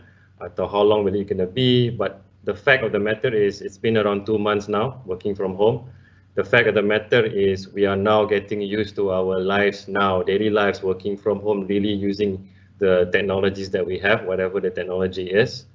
The fact of the matter is there are industries that are, yes, they are struggling right now, terutama kalau industri yang mungkin not so relevant in current situation. For example, what we see, transportasi. It's very hard hitting, it's a known fact. I mean, but there are creative ways of transportation companies of trying to survive juga. There are also retail companies. There are some who are suffering, some who are learning how to leverage the situation through e-commerce, through technology in order to continue to grow their business juga. So the way I see it, there will be industries in the next few months mungkin yang akan belajar to adapt and improve better. There are also companies atau industries whereby they just need to change. And the way I see it is the way we do business across all industries, it will be forever change. Will be forever. In my view, it's no more excuse not going online on a call. Dulunya kalau kita sibuk-sibuk, sorry nggak bisa ke kantor atau nggak bisa bertemu ada sesuatu. Tapi sekarang no excuse, just have to find time. We can get on a quick call, udah beres. And then dulunya kalau di Indonesia jarang sekali saya dengar negosiasinya secara online atau negosiasinya secara video call. Nowadays, even the last few weeks, we even done workshops online, we've done webinars and trainings dan sebagainya seperti Pak Andreas share just now. There's so many companies now are using technologies and it becomes a new norm. One of the examples, Pertamina, for example. Recently, Pertamina, they do doa bersama. Hampir berapa ribu, mungkin 7-8 ribu orang across the entire company using doa bersama, using online video call. And that is something sebelum ini is never think about, and now is something being embraced across the entire company, across in every part of the country. Jadi menurut saya to accelerate digital initiative, menurut saya it's about really rethinking on a few things. Essentially two things. Technology is an enabler. That's one thing that I think semua business leaders harus realize. The second part I would say is that it comes from the leaders. The leaders, the tone from the top, embracing technology and also changing the culture of the company itu sangat penting. The people part is the most crucial part in any transformation menurut saya. I think dari survey Menti awal sesi tadi, I think you can see very clearly. Number one, I think was people wrote majority people are not ready kan. I think most of the businesses bilang, and this is true. The people aspect is so much more important. I think we as leaders, we have to encourage our team to embrace technology, embrace digital, embrace the new way of life, and that shapes behavior, that shapes the right productivity dan the right thinking behind how to move forward. That's my view. Yeah. Oke. Moga-moga bisa menjawab. Memang menarik nih ya. Yang ini ada tadi dari Dave Immanuel di vote oleh 15 orang. Tadi ternyata sama dengan pertanyaan saya. Cuman kan tadi contohnya Pak Andreas di Bangka Belitung itu kan dikatakan di sini penduduk pengusaha di daerah kadang menggunakan teknologi sederhana pun mengalami kesulitan atau bahkan sinyal internet belum ada. Nah sebetulnya bagaimana menyikapi hal ini? Apakah pengusaha-pengusaha yang di remote itu bisa berjuang atau bisa menjadi global kalau infrastruktur daerah belum ada? Pak Andreas, how do you see this, Pak? Nah itu memang tantangan tersendiri, Pak. Tadi saya bilang ada beberapa hal dari segi infrastruktur, dari segi hardware, software, sama brainware, Pak. Itu penting banget di brainware-nya, jangan lupa gitu ya. Jadi kalau sekarang ini primary and secondary needs kan sudah berubah, Pak. Jadi kebutuhan internet itu di daerah-daerah itu sudah merupakan sebuah keharusan. Cuman yang saya tahu sekarang ini paling tidak kalau kita ngomong seluler ya, seluler itu sudah mencapai hampir 95% dari wilayah Indonesia loh, Pak. Ya kan? Jadi itu mestinya memang mungkin lebih mahal gitu daripada kalau misalnya First Media narik kabel sampai ke Bangka Belitung. Ya, dan itu pasti tinggal pertumbuhan bisnisnya hanya seberapa cepat Bro Marlo ini narik fiber optiknya ke seluruh Indonesia, sebetulnya cuma itu aja sih, dan business will come. Jadi I think benar-benar dengan adanya COVID ini primary and secondary needs shifting. Yang dulunya hanya just regular people, now we increase a little bit. Ya, primary and itu bukan tugas. berubah. Itu bukan tugas corporation lah, tugas pemerintah juga, karena kembali harus ada jaringan infrastruktur. Tapi kita bersyukur pemerintah dari zaman Pak Rudiantara sebetulnya fokus on Palaparing 1 and Palaparing 2 actually. Jadi pemerintah menyadari dengan adanya COVID ini rasanya pemerintah akan mempercepat semua, karena ini a decade faster dari yang dipikir tadi yang Pak Haris bilang, dari 2030 jadi 2020. Rasanya sekarang nanti alokasi setelah kesehatan ini selesai akan alokasi pemerintah kalau human resource mulai ke infrastruktur. Jadi total rebalancing dari APBN ke arah infrastruktur. Kalau enggak kita akan kalah. Kira-kira akan begitu ya. Nah, sekarang yang berikutnya ini masih ada 15, voting 15 oleh Bapak Satria Bis namanya gini ya. Ini menarik. Saya balikin lagi ke Pak Andreas dulu nih. Work from home transform to be a new works. Yeah, a new way of work. How leader can measure performance of their subordinate effectively, Pak Andreas? Nah, cocok itu Pak. Sebetulnya itu saya udah siapkan Pak. Boleh nggak saya share? Boleh. Boleh ya. Oke. Kebetulan ini saya nggak kenal loh sama Pak Satria ini, tapi kebetulan kok ada di sini ya. Jadi ini bisa lihat ya Pak ya. Ya. Ini seorang leader. Leader itu tugasnya adalah lead. Seorang CEO sekarang nih karena COVID-19 itu pekerjaannya berubah menjadi bukan chief executive officer tapi chief empathy officer. Yang pertama dia to reach out to employees, saying how you doing, checking what they are, and listening. Yang nomor 2, listening terhadap siapa? Karyawan, customer maupun ekosistem, partner kita, supplier kita, marketplace kita, dan kemudian move forward. Nah, saya ingin menggarisbawahi yang listening ini, yang nomor 2, Pak. Tadi pertanyaan, bagaimana kita bisa mengukur? Sekarang ini, Pak Satria, sudah banyak software-software yang bisa menyentuh langsung ke customer, ya, listening to the customer. Teknologi software yang bisa langsung menyentuh ke customer. Bapak-bapak dan ibu-ibu bisa melihat yang namanya Qualtrics, Qualtrix, Qualtrics. Itu pekerjaannya adalah exactly menjawab pertanyaan Pak Satria itu tadi. Bagaimana kita bisa listen to who? Listen ke employee, bisa. Listen ke supplier, bisa. Listen ke brand. Bagaimana orang-orang di luar itu melihat brand company kita. Ya, sudah ada teknologinya dan itu adalah salah satu cara untuk bisa secara cepat menggunakan teknologi artificial intelligence, menggunakan survey form sehingga kita secara technologically bisa mencapai konsumen-konsumen kita tanpa harus kerja keras membuat forum group discussion seperti zaman-zaman dulu atau berdiri di mall kemudian nanyain dalam bentuk sampling dan lainnya dan sebagainya. Mudah-mudahan itu menjawab Pak Paulus. Ya. Sekarang switch ke Pak Haris. Ini pertanyaan dari B dari Pak Satria yang di vote sekarang udah 19 orang nih. Where at this moment they are now experiencing for the first time many distraction, where work supporting infrastructure is not established as well. Several of them can done their job at half day and the rest working like 24 hours. How to review and adjust key performance indicators from working normally into work from home, Pak? Ini kan Microsoft pengalaman gini nih. Yeah, so I think leader kan akan ngalamin yang sama. Bagaimana Anda review dan adjust KPI from working to working from home.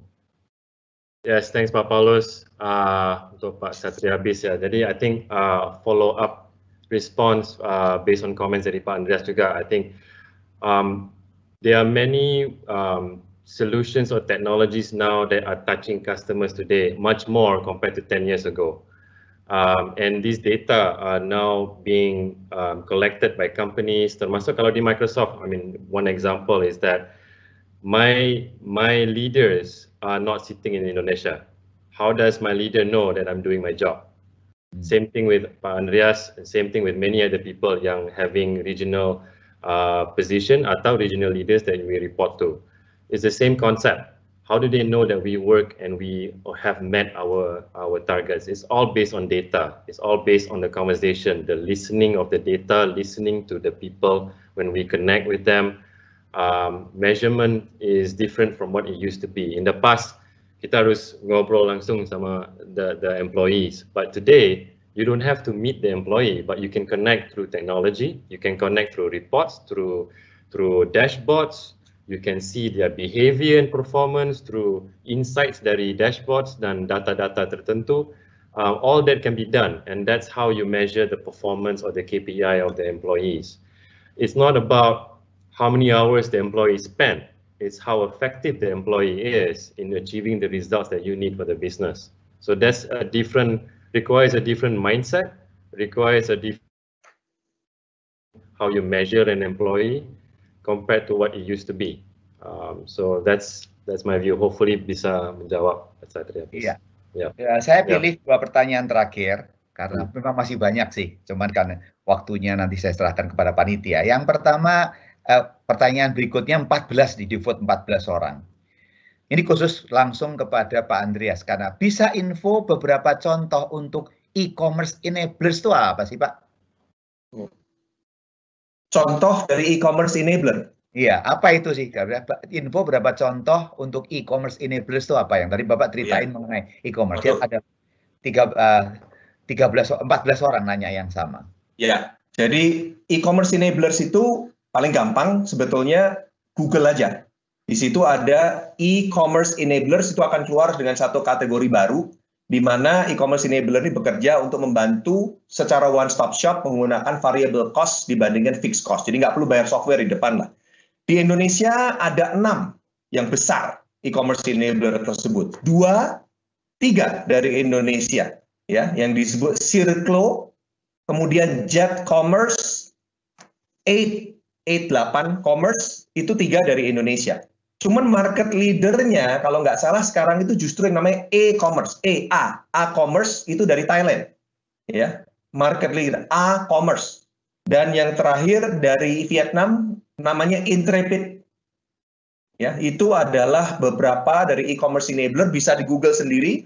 Sebetulnya tinggal dilihat aja e-commerce enabler itu udah keluar semua di situ artikelnya.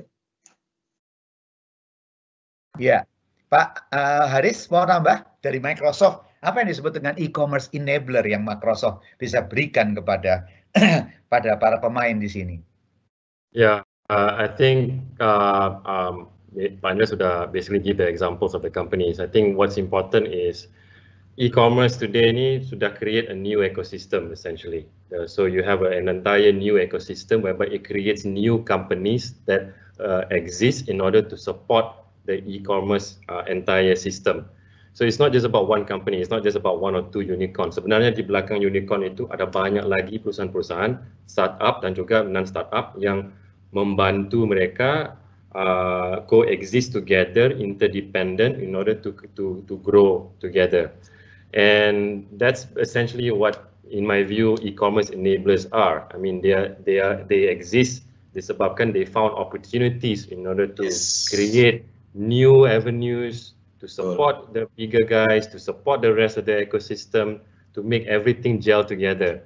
And Microsoft, I mean, as a technology company, just like SAP, when we are working closely with many of those companies, I think e-commerce is also one of the companies that I could remember we are working with juga. Yep. And this is something that a new category. I think a few years ago you probably don't hear much. Now it's becoming more. and it is something definitely becoming bigger and bigger disebabkan the way life is different today, terutama sekarang the last few the ecosystem even further. Itu Pak. Oke, last question to both of you. Nah, ini dari Julianus Partugi Panjaitan, ada 8 orang nih. Refer to our topic discussion today, how digital are you? Terus pertanyaannya menarik nih, how do we calculate and do the right measurement for how digital are we?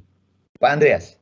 Waduh, how digital am I? Oke, saya sebetulnya user, saya bukan technologist. Mungkin Bro Haris ini pertanyaannya adalah bagaimana sih mereka sama. How digital are they gitu. Ukurannya itu apa sih how digital? Pada dasarnya ada konsep work hard sama work smart. Ya, kalau kita bisa melakukan secara smart, mestinya kita harus mengadopsi yang namanya teknologi tersebut. Dan kalau kita bisa menggunakan barang-barang yang kita pakai sehari-hari untuk memberikan nilai tambah kepada konsumen kita, pasti ujung-ujungnya kita dibayar.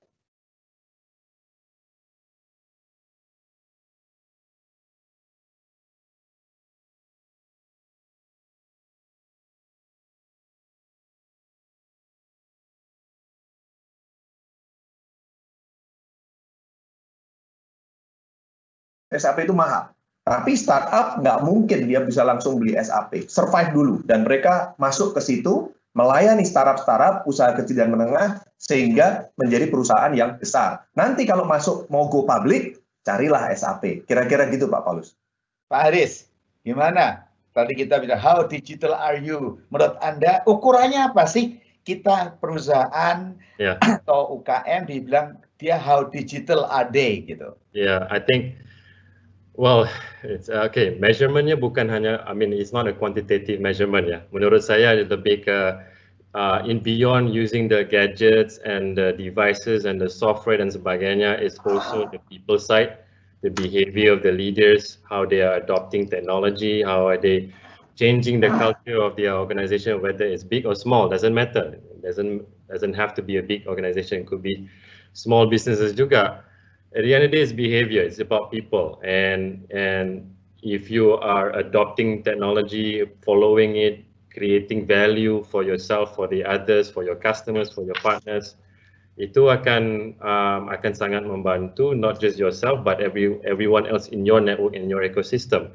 And from there, I think that's probably how you measure how digital you are. How do you reach other people, and how do you use data to make decision making juga.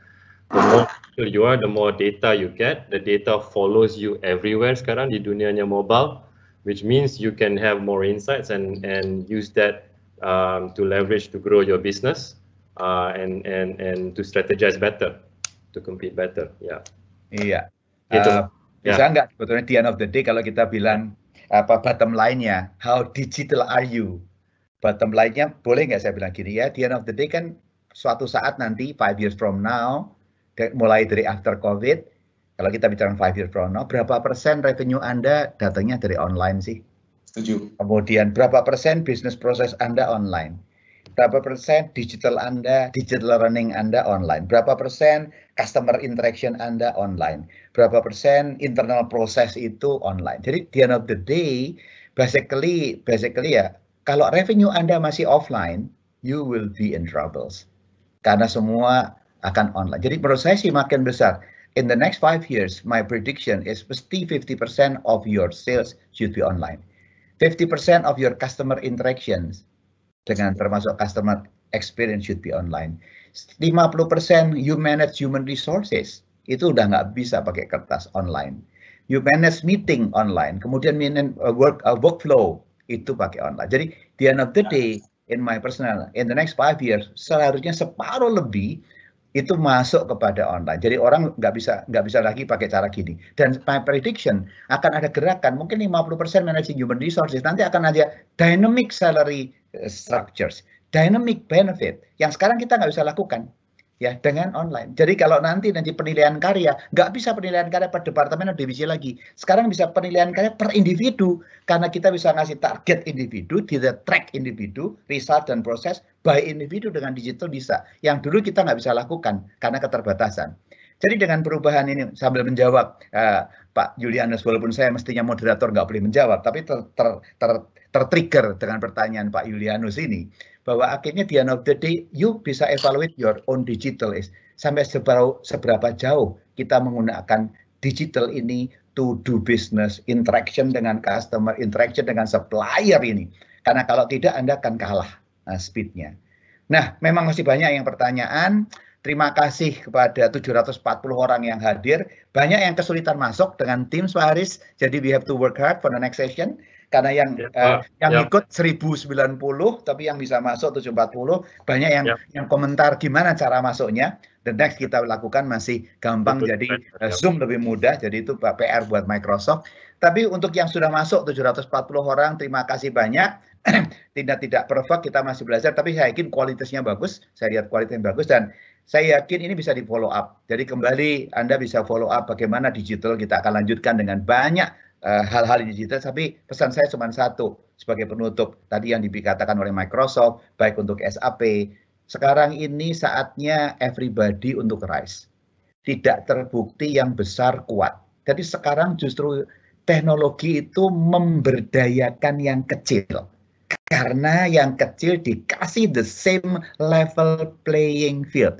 Bayangin toko glodok bisa compete dengan Best Buy, bisa compete dengan yang lain. Itu tidak mungkin terjadi zaman dulu, ya kan? Orang jualan mie soto yang nggak ada tokonya di rumah bisa jualan dengan mie soto mie yang terkenal di glodok atau di Pik gitu kan ya. Toko mie apa, mie acang kayak mie apa akan dikalahkan bisa dengan dark kitchen. Jadi di end of the day now untuk semua yang jangan komplain karena Goliat itu bisa gampang tumbuh. Tapi David, UKM Anda yang ikut acara ini 750 dan sekarang masih 650 yang stay, Anda harus melakukan inspirasi, inovasi supaya benar-benar your business itu muncul di sini. Nah, caranya gimana? Ya tadi. Caranya gimana? Ya Anda harus melakukan inovasi-inovasi. Kalau pakai cara saya dengan defend, extend, dan transform. Itu yang harus Anda bisa lakukan semua. Terima kasih untuk semua yang sudah berpartisipasi. Maaf sekali pertanyaannya banyak, cuman saya harus pilih beberapa. Dan saya kembalikan kepada Pak Julian Fu. Silahkan Pak Julian Fu. Iya, terima kasih Pak Paulus. Ada yang protes ke saya Pak, katanya bukan 650 aja yang hadir, nontonnya sekeluarga Pak. Jadi dikali 3 atau kali 4 katanya. Oke. Iya. Anyway, saya habis dengerin Pak Haris, Pak Andreas, sama Pak Paulus, saya mungkin tertarik, saya akan galang survei, memberikan challenge kepada 3 begawan ini. Ya, how digital are you dunia bisnis udah. Tapi karena kesimpulannya begitu kuat sekali tadi, bahwa lifestyle seperti ini akan tetap seperti ini, saya pikir ada baiknya kita mencoba membawa 3 begawan ini ke tokoh-tokoh lintas agama supaya mendengarkan how digital are you in the Muslim area, in the church area, in Buddhist area. Karena mungkin kalau masih begini terus Pak, nanti rumah ibadah katanya pada sepi pengunjung Pak. Kalau semua masih pakai Teams, masih pakai yang lain-lain. Tapi kalau memang harus bergeser, tadi prediksi Pak Paulus Bambang, 50% customer online, berarti mungkin juga dengan spiritual segmen juga akan berubah juga. Jadi saya pikir saya akan minta izin kalau nanti para tokoh lintas agama setuju, kita akan undang di 3 begawan ini. Anyway, to close the segment, sekali lagi RISE program tidak pernah memberikan kesimpulan karena Anda semua adalah business leader and profesional yang kaliber. Take the insight. Salah satu misi atau values daripada RISE program ini, RISE, I-nya adalah insight. Hari ini kita kenyang sekali dengan makanan bergizi dari para narasumber. Yang kami dorong adalah tadi seperti Pak Haris sudah memberikan quote dari CEO-nya Satya Nadella, kita ini harus bergeser dari kumpulan orang-orang yang merasa tahu from know it all to become a group of learn it all. So keep learning, harus berani praktek, coba ya, jangan terlalu cepat jump to conclusion, dengar hari ini, jangan besok langsung terlalu emosional. Dig some more, tadi Pak Andreas juga bilang Google it, dig some more, learn from the mentors. Dan saya senang tadi Pak Andreas juga kasih kita 2 kolom untuk belajar startup dan UKM itu dengan dibandingkan yang middle to enterprise. Tapi kalau boleh izin comot atau pakai bahasa Pak Andreas, seorang supervisor mau jadi manajer, walaupun posisi supervisor cara berpikir sudah harus latihan jadi cara berpikir manajer. Sehingga nanti kalau sampai di titik itu dia sudah siap. Walaupun kita sekarang UKM, tapi coba kita speak the language, berpikir dengan pola pikir perusahaan yang sudah besar, sudah sukses, kita perbaiki seperti tadi Pak Paulus Bambang bilang, tidak harus tunggu besar atau udah cuan banyak baru perbaiki bisnis proses. Justru integritas, transparansi, bisnis proses yang benar, walaupun itu tadi di segmen kanan, kita bisa belajar menuju ke sana. Sehingga pada waktunya nanti ketika COVID berlalu, perusahaan kita dengan seizin Tuhan juga bisa bukan hanya survive, tapi thriving. Kita tahu bahwa we are on the right way karena kita pelajari proses yang benar. Bapak Ibu, sebentar lagi kita akan berikan link hadiah untuk Anda. Jadi ada yang tanya, Pak, bedanya nonton YouTube sama nonton live webinar event ini apa? Oh, beda sekali. Tidak semua segmen KBC Rise akan di YouTube kan. Tidak semua bahan bisa Anda download. Dan tidak semua narasumber bisa kami dapat langsung permission untuk di YouTube kan. Jadi tetap register, hang on. Dan minggu depan kita beruntung sekali pengarang buku yang tadi dapat hadiah dari buku Pak Renald, beliau akan live hadir bersama kita dengan KBC Rise Program. Minggu depan akan bahas bukan lagi tadi insight, tapi exploring opportunities in the new uncertain world. Pak Renald Kasali akan menolong kita untuk berani eksperimen, mencoba hal-hal baru. Ya, dan ini sebentar lagi kita akan mengisi feedback form, dan setelah feedback form selesai kami akan berikan waktu biasa 5-10 menit sebelum closing untuk kita bisa isi feedback.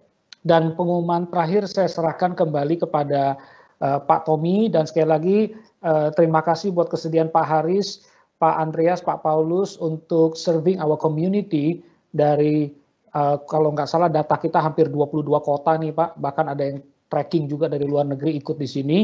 Hopefully 700-an orang yang sudah mendengarkan malam ini, mereka betul-betul menjadi sebuah role model bisnis yang thriving even in the current COVID situation, bahkan post-COVID situation. Dan kita menjadi advocate untuk people going digital. Terima kasih malam ini, dan Pak Tommy.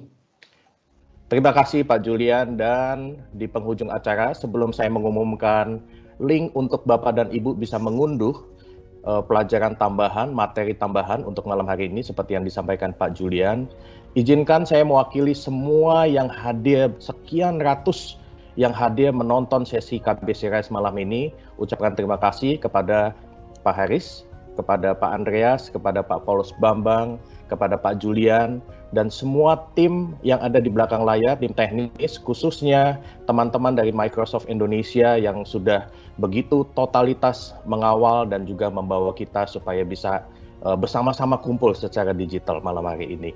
Terima kasih.